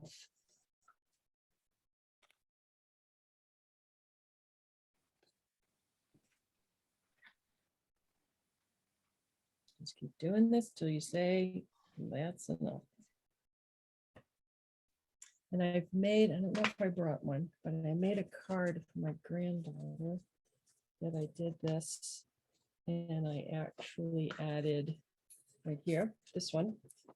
This is one of the first ones I made when I didn't know how to, when I didn't do calligraphy. Only printed. And this is kind of the same thing. Here's the two sections that we did on whirl, and then just put a wavy section on the outside. The leaves are the same way. Some of them, they have a little more stems than these that I did today. And then the little curly cues here and there. So this is just a little variation where there's a 3 bump sort of petal on the outside. Okay. So there we go. Okay, guys, it's 4 o'clock. So we have some options here. So those of you who need to leave, we will be recorded. We have recorded this, and we will be sending it out to you all. So for those of you who'd like to stay, we'd love to finish with you. But when you watch the recording, watch all the way to the end, because we're actually going to show some of Cheryl's tags that she's made and put them up on the screen, so you can ask questions about them. And before you go, because somebody wanted me to get through this particular tangle, one thing that I did on the colored one, and I'm not sure if you can see it or not, but it did give it a little more texture, is I did this thing called therefore, and it's just 3 little dots here and there. Sometimes I only use 2, sometimes I'll just do 1, but it gives the background a little texture. So I did that on the sample that I made. So I did want to add it into here, and you can see the top part with the little therefores in there compared to the bottom without any. I think it adds texture to the background. And this is, you see these 3 little dots on a lot of old manuscript things. It's been around for a very long time. And Maria Thomas was adding it to her Zentangles, and people were saying, what is that? What is that? And she didn't have a name for it. It was just 3 little dots. And somebody who was, so they asked, would you help us name this? So this woman that was a mathematician named it because it's if you're doing a math equation, the 3 little dots means therefore. And so they named it therefore. And it's actually a mathematical term. But sometimes I do 2, sometimes I do 1,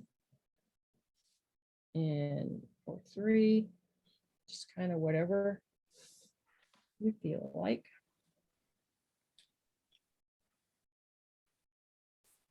And I think it really gives the background some texture. So that middle section's done. The one to the left of it, what is that called? This one? To the left. Yeah. It's called Leslie, and that was in your handouts for patterns. Leslie, okay. Leslie by Sue Jacobs. Sue Jacobs does some really nice tangles. And we probably, let's do that one next, because again, it helps to have a pencil grid to get you started, and it doesn't show that. It's what I do for myself, so I'm going to show it to you now. I put in the same way. I divide the piece in half. Okay, and then I divide it in sections. I'll make these a little smaller so I have more than the whirl. Okay, so you have your penciled line dividing it in half, and you have some little cross pieces sectioning the line up, the middle line up.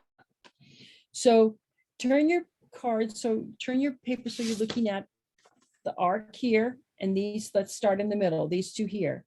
I put a little dot above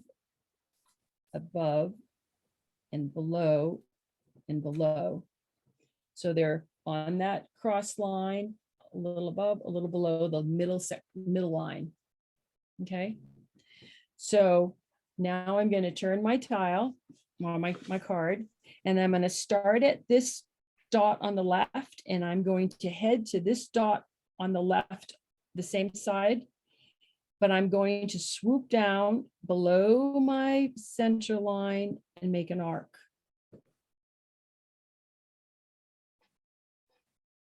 Do it again. Swoop down below my center line and up to my point.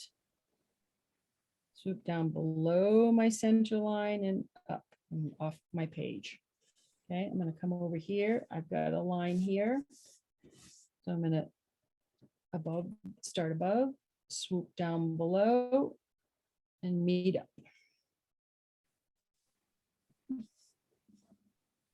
Okay. Turn your paper. So your dots are on the left if you're right-handed, and you're going to connect them by swooping below the arc that you just made. And make another arc below and up to the line, up to the dot. Swoop it down and up. And swoop it down, and I'm kind of off my paper, so that's fine. Okay, I'm going to come down here. Now I'm off, my pumpkin kind of ends, so I think I'm going to, oh, what am I going to do? I've got to cross the line. I'm going to bring it, I think, about there. Swoop it around and bring it up. I'm actually at the bottom of my pumpkin right there.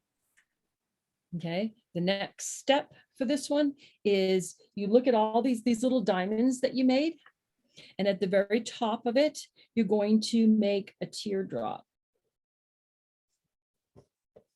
Teardrop, all the tips of them.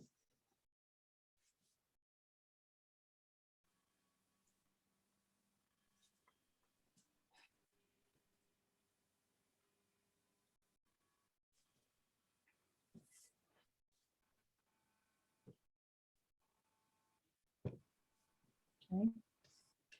And then you're going to go back to that teardrop, and you're going to put a teardrop on either side. You can do an 8 if you want, or you can make them one at a time. A teardrop, teardrop, and turn your paper. Make a teardrop and a teardrop, or you can make an 8, whatever works.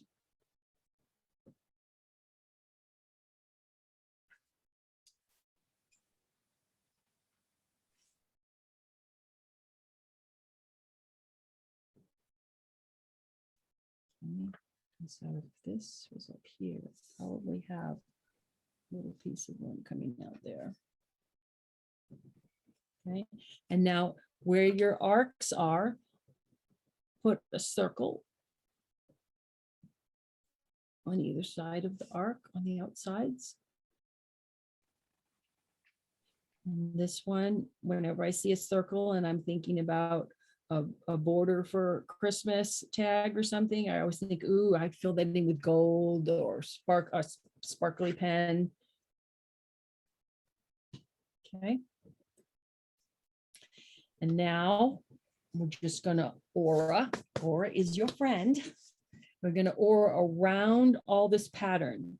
So I'm gonna start at the top, and I'm going to come around the circle and around my 8, my teardrops, around my circle, over to my teardrops.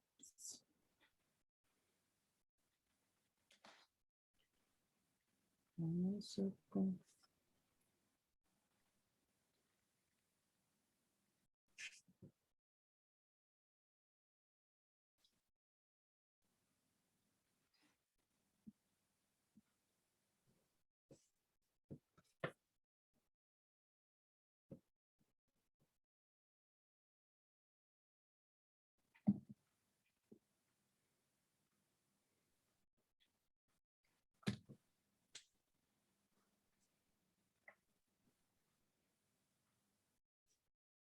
And you can see how the aura just kind of pulls it all together. Okay. And that is my Z. I have a little arrow, so let's see what I have on the back. Okay. So these are tangulation options. I don't know what to, so they it's kind of, instead of an oval, they squared it out a little bit, different fills inside. Kind of little hatch marks inside the little diamonds.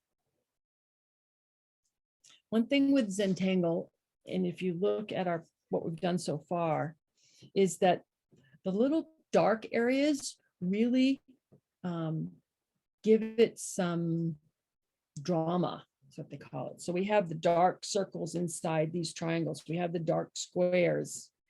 We have the dark tips from the fescue and the filled in areas of the Zeppel here. Tripoli here. So always look for places to where you can add a little bit of weight. And you can even just weight your lines sometimes. And I'm going to do it here just to show you what I'm talking about, but you don't have to do it. But this line coming out here, if I just gave it a little bit more weight on the edge, you can see how it changes it a little bit. And one thing that Maria Thomas will do is she'll do a tangle and then she'll go back and she'll kind of play with the lines, and she calls it giving them some love, give the lines some love, but she adds some weight to some of the lines, and it just makes it a little bit more interesting. I'm not going to do all of them because we don't have a lot of time, but it's just something to think about. Adding the little dots, adding some fescue. This little lezzy here looks like it needs a little bit of weight to me. I think what I'm going to do is I'm going to do that little hatching in the diamonds just to make it a little different.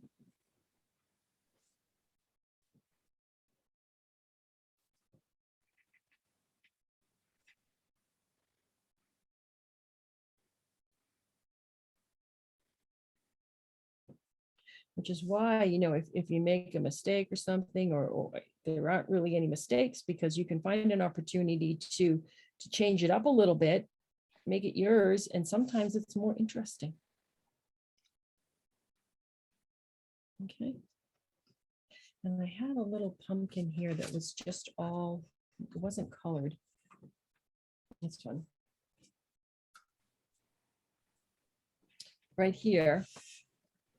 And you can see with the shading how with this lezzy, shading just the corners of those little ovals, shading a little bit in the tips of the teardrops, a little shading in the dots. Ooh, that would be something too. Let's just make the dots dark.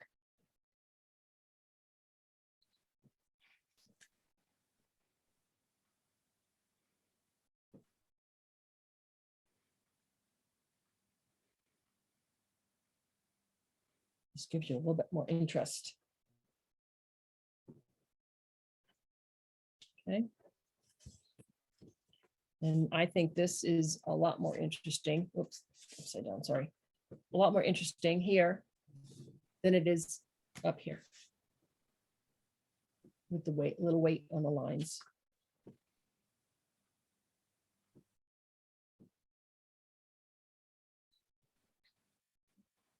Move on to the next one. Yes, last one is, what is the last one? Oh, okay. Again, I'm going to put another pencil line down the middle of my I had planned on doing this tangle perk inside the center because it's a little bit easier, not on the curve, but we'll make it work. Okay, so what we're going to do is we're going to start at the top and make a little gentle curve and or the line. Two of them. Okay, and come down here thinking about this as your center, and we're going to make another gentle curve and or it.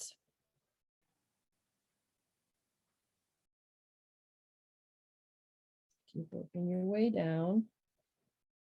Equal distant-ish, not to measure, but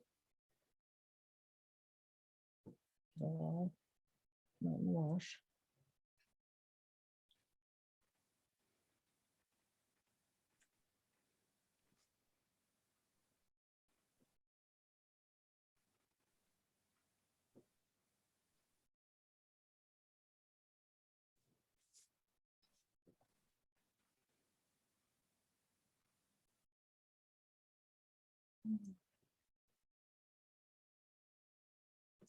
Okay. Now, where that pencil line is down the middle of your wedge, you're going to put an oval, and you're going to think about squashing the oval between those two lines, like we did with the drawing a blank. The Tripoli, thank you, the Tripoli, yes. Or we squished it. We're going to start in the center, and you're going to make it. You're going to come up and you're going to trace the bottom of that line and come down and trace the bottom of the line and come back up again. You're going to make an oval. You're going to do that all the way down your center penciled line.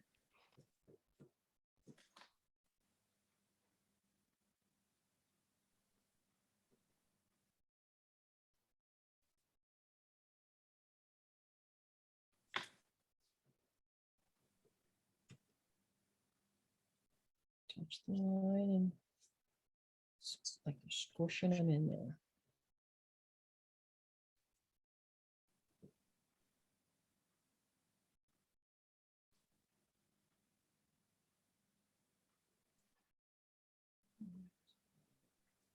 Okay. Now you're going to come back to the top, and you're going to squish one right beside this one. And again, I'm working with the line that I'm looking at on my left and my pencil on my pen on the right, and we're going to come up and squish one in here. Okay, then I'm going to do the same thing and squish one in here. And I probably have room for a little bit more of one. And squish one in here.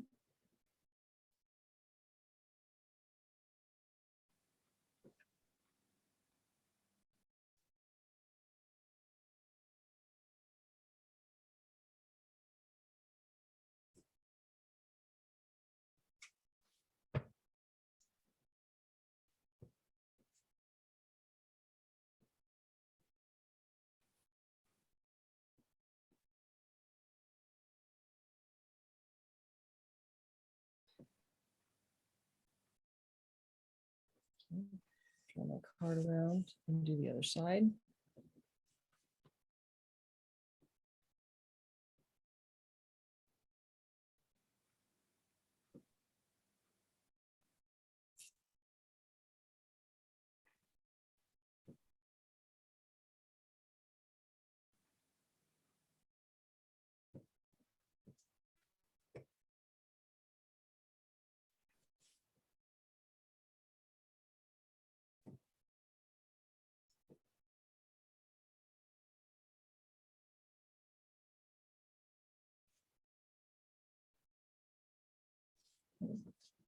And I'm going to go back. I'm going to grab my 005 pen, because what you want to do now is you want to fill in the interstices, is what they call it.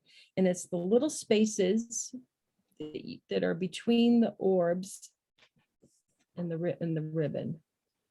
And this is when I'm at home, I actually have a little magnifying glass on a stand that I use so I can see what I'm doing, because they're very tiny little spaces.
a friend of ours made a wreath tangle card for her mother.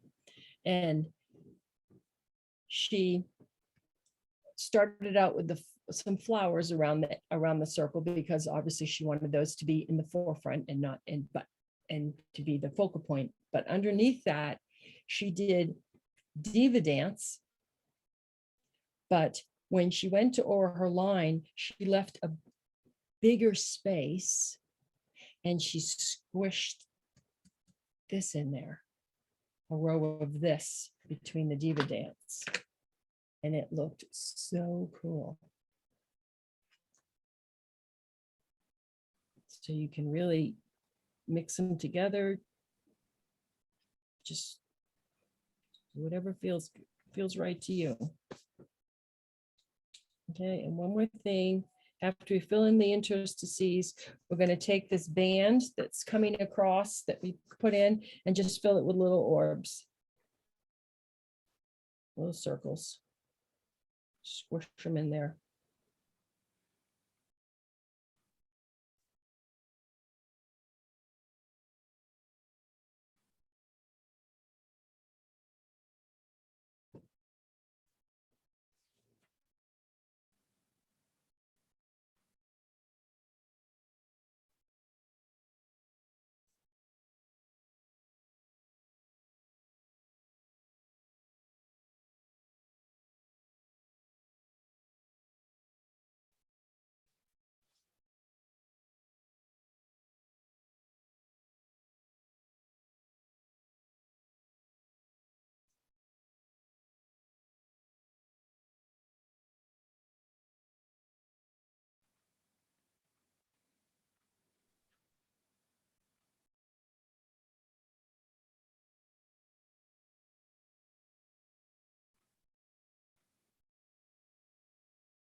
There you go. And just to show you, the drawing is great, the patterns are great, the patterns are fun, but the magic really happens when you shade it. You get the depth, you get the things going under.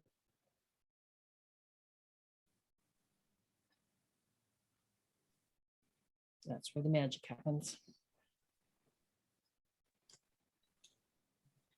So I don't know if you. Okay, we want to thank Cheryl. We'd like to, I think we'd all like to see some of the colored ones that she did, because they absolutely look, I'm looking at them here on the desk and they look fabulous. So Could you just show us how she shades them? Just do one little thing so we could see how she shades it. Yep. Yes, with Zentangle, you can use an HB pencil or a 2B pencil. They cut, they have these little tiny ones, because you can put them in the palm of your hand. Can you see me? I should stop moving around.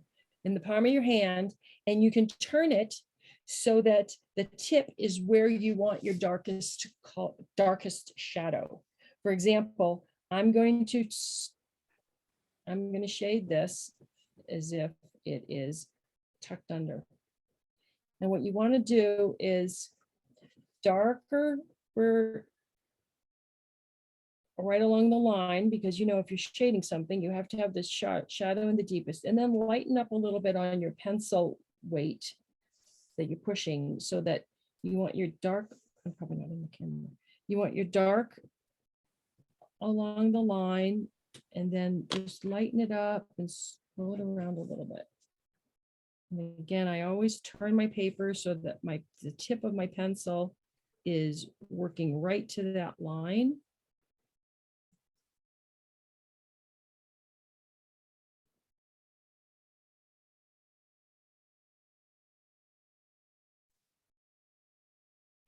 And then I'm going to take a tortillon or a blending stump and work some of the graphite out, so I have a little bit more gradation than just what I'm getting now. And I think while I'm here, I'm going to go a little bit inside this where the pumpkin would be going in. Each little section's has a little deeper spot between the sections. So I'm going to kind of darken that up too. Okay. And a little bit around the edge, so it looks a little more rounded. Thank you. Okay, and a little bit under the leaf because the leaf's on top. So you want to put a little shadow under that and find my tortillon. Here it is. Okay, and then you want to just use little circular motions, pull the graphite out so you have darker along the deepest part, and then pull it out a little bit in circular motions so it lightens up.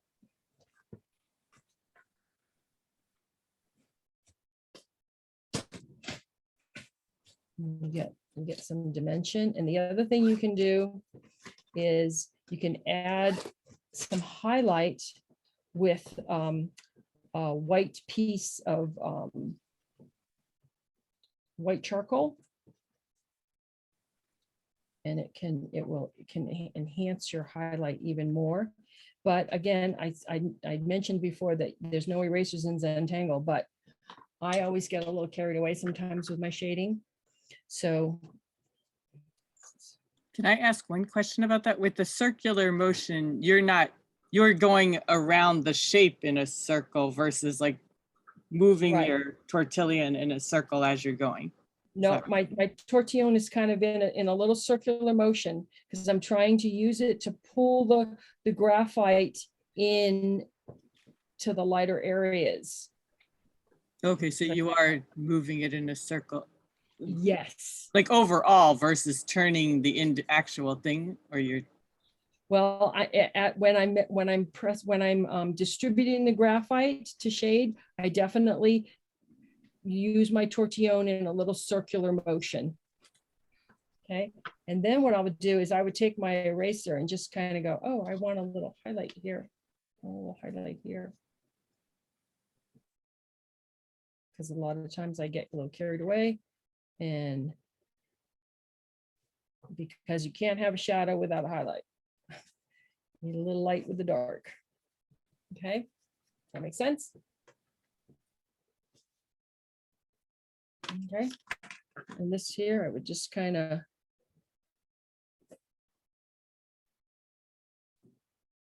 round, just kind of gets.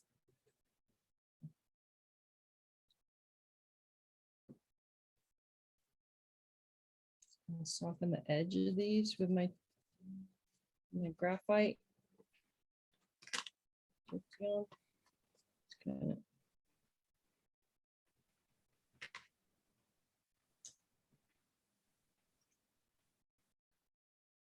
Definitely, the shadows will. That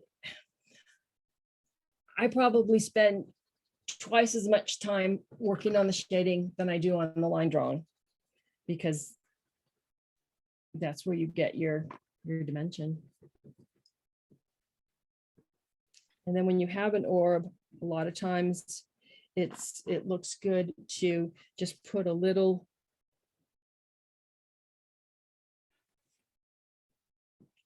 smile on it. And it helps also with the giving it a little form.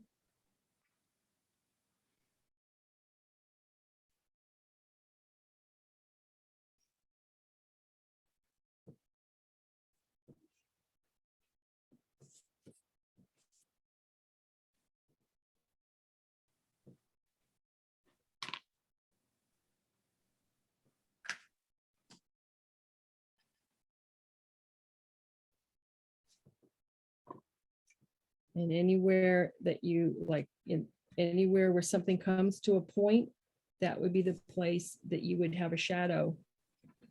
The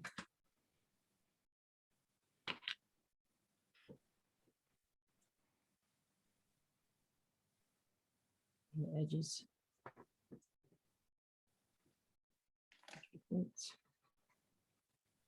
As you can see, is when you add some graphite to something, it adds a little bit of drama to it and makes it pop off the page a little bit. Yeah, more So dimension. good idea to play with the Mhm. where you want to shade things, because you can see the difference between the shading and the not Not shading. shading. Yep. Contrast. Yeah, Yeah. you need some contrast. Yeah. And like I said, Zentangle Inc. has lots of videos on YouTube that that they're very generous, that they're all free. You just need exactly what you have today, a pen, a piece of graphite, a graphite pencil, a blending stub, and you're good to go. I hope you get to find some things online and follow them. But here is a gift tag that I did for my grandson with Zentangle. And the next year he got 32. And we don't really have time to talk about the ties, but I mean, to actually do it, but I'm going to tell you what I do. I start with a piece of ribbon that's about 18 inches long. And I thread a like an embroidery needle that's got an oval eye to it, not a circular eye. It has an oval eye. And I poke a hole in the card. He took the ribbon off this one. There's a hole poked in the card. I take my threaded needle and I tie a knot at the end of it. I've got the two pieces, so now it's about 9 inches long. And I leave a little tail and I put that right through the card and pull it to the back. And then I do another knot here so that it kind of secures the card from taking off on me. And I leave a little space so that the card can lay flat under the ribbon. See how the knot's right here? And then I cut it and remove my needle. So now I have my two pieces of ribbon and I tie it around my bow. I've made a bow and I tie this under the bow. And there's just with this little space between these two knots, there's enough that the tag will actually lie flat on the package. And again, I think I spend more time wrapping and making bows. But that's what I love to do. So, okay, so there's the two that we did today. We did this one today. That is the Tripoli. And I don't know if you can see, but it's gold pen. So there's a little golden, so there's a little reflection. Let's see. I'm trying to find one that we had worked on the pattern. Some of these we didn't do these patterns. Oh, we did this one.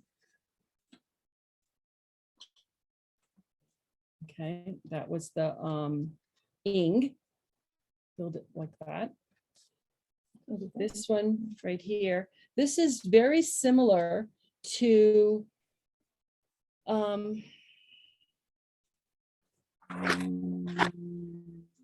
the whirl.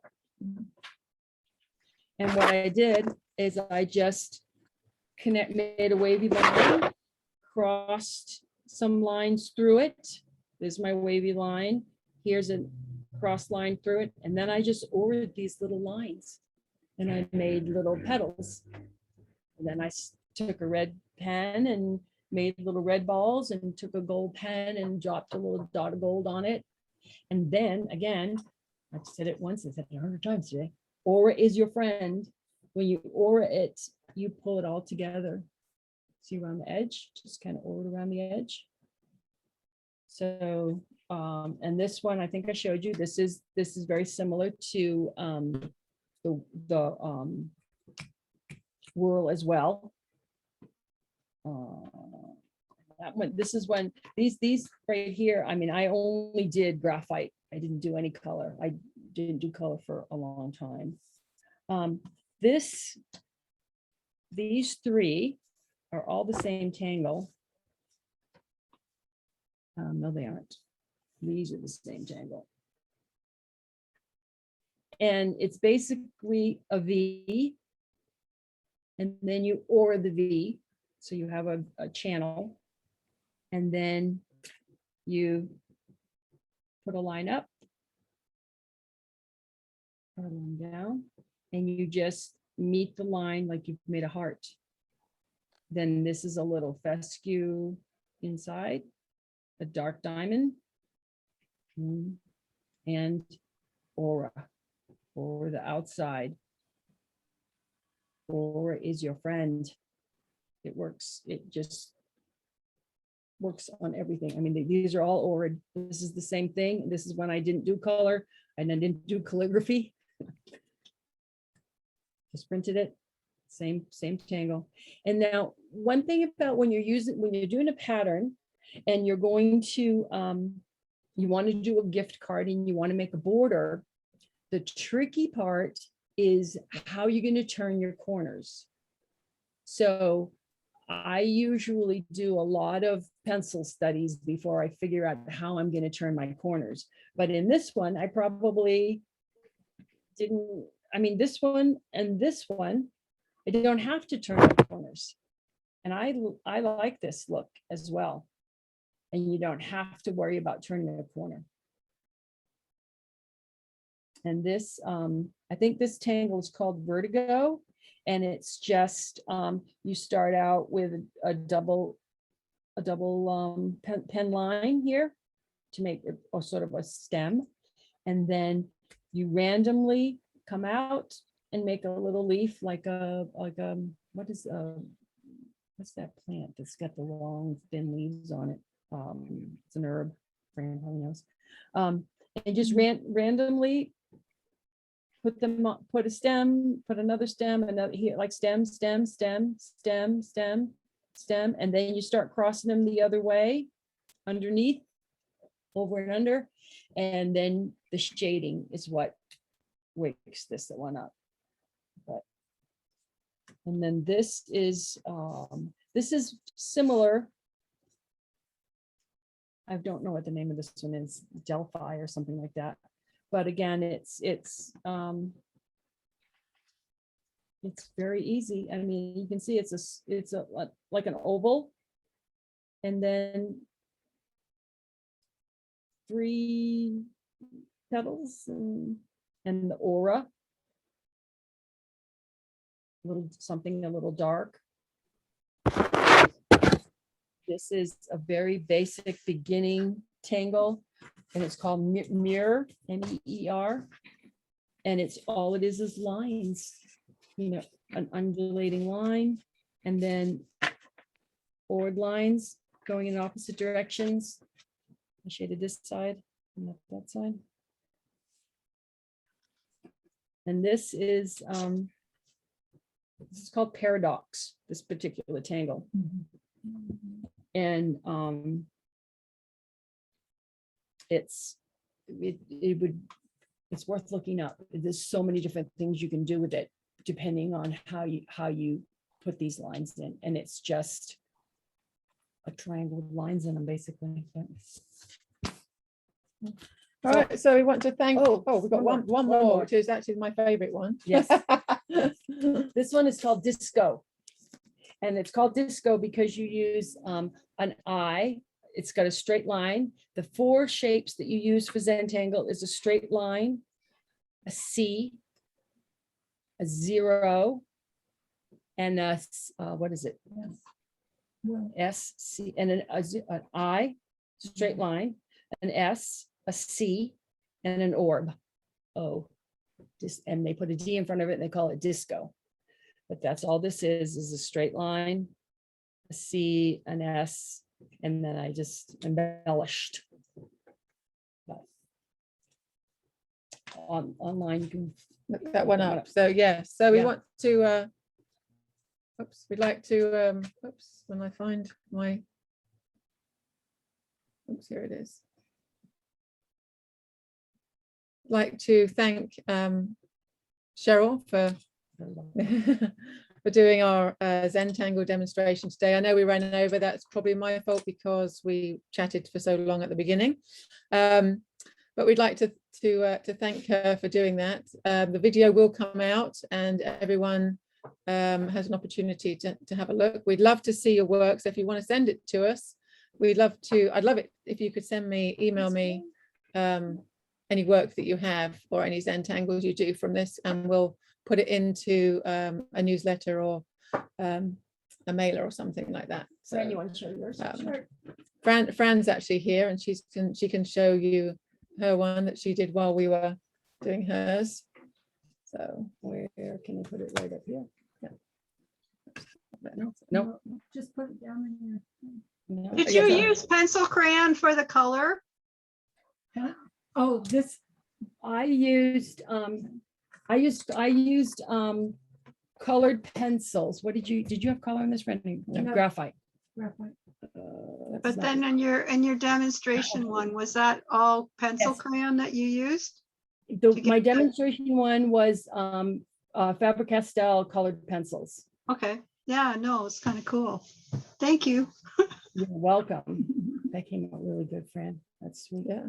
So anyway, we'd like to thank everyone, and we will see you hopefully at the card exchange. Some of you, if you're in it, or if you just want to join and have a look, and then obviously maybe even join for the end so you can see Michelle showing off what we're going to be doing next during classes. Cool. So thank you everybody, and enjoy the rest of your evening. Thank you. Thank you. Bye. Bye.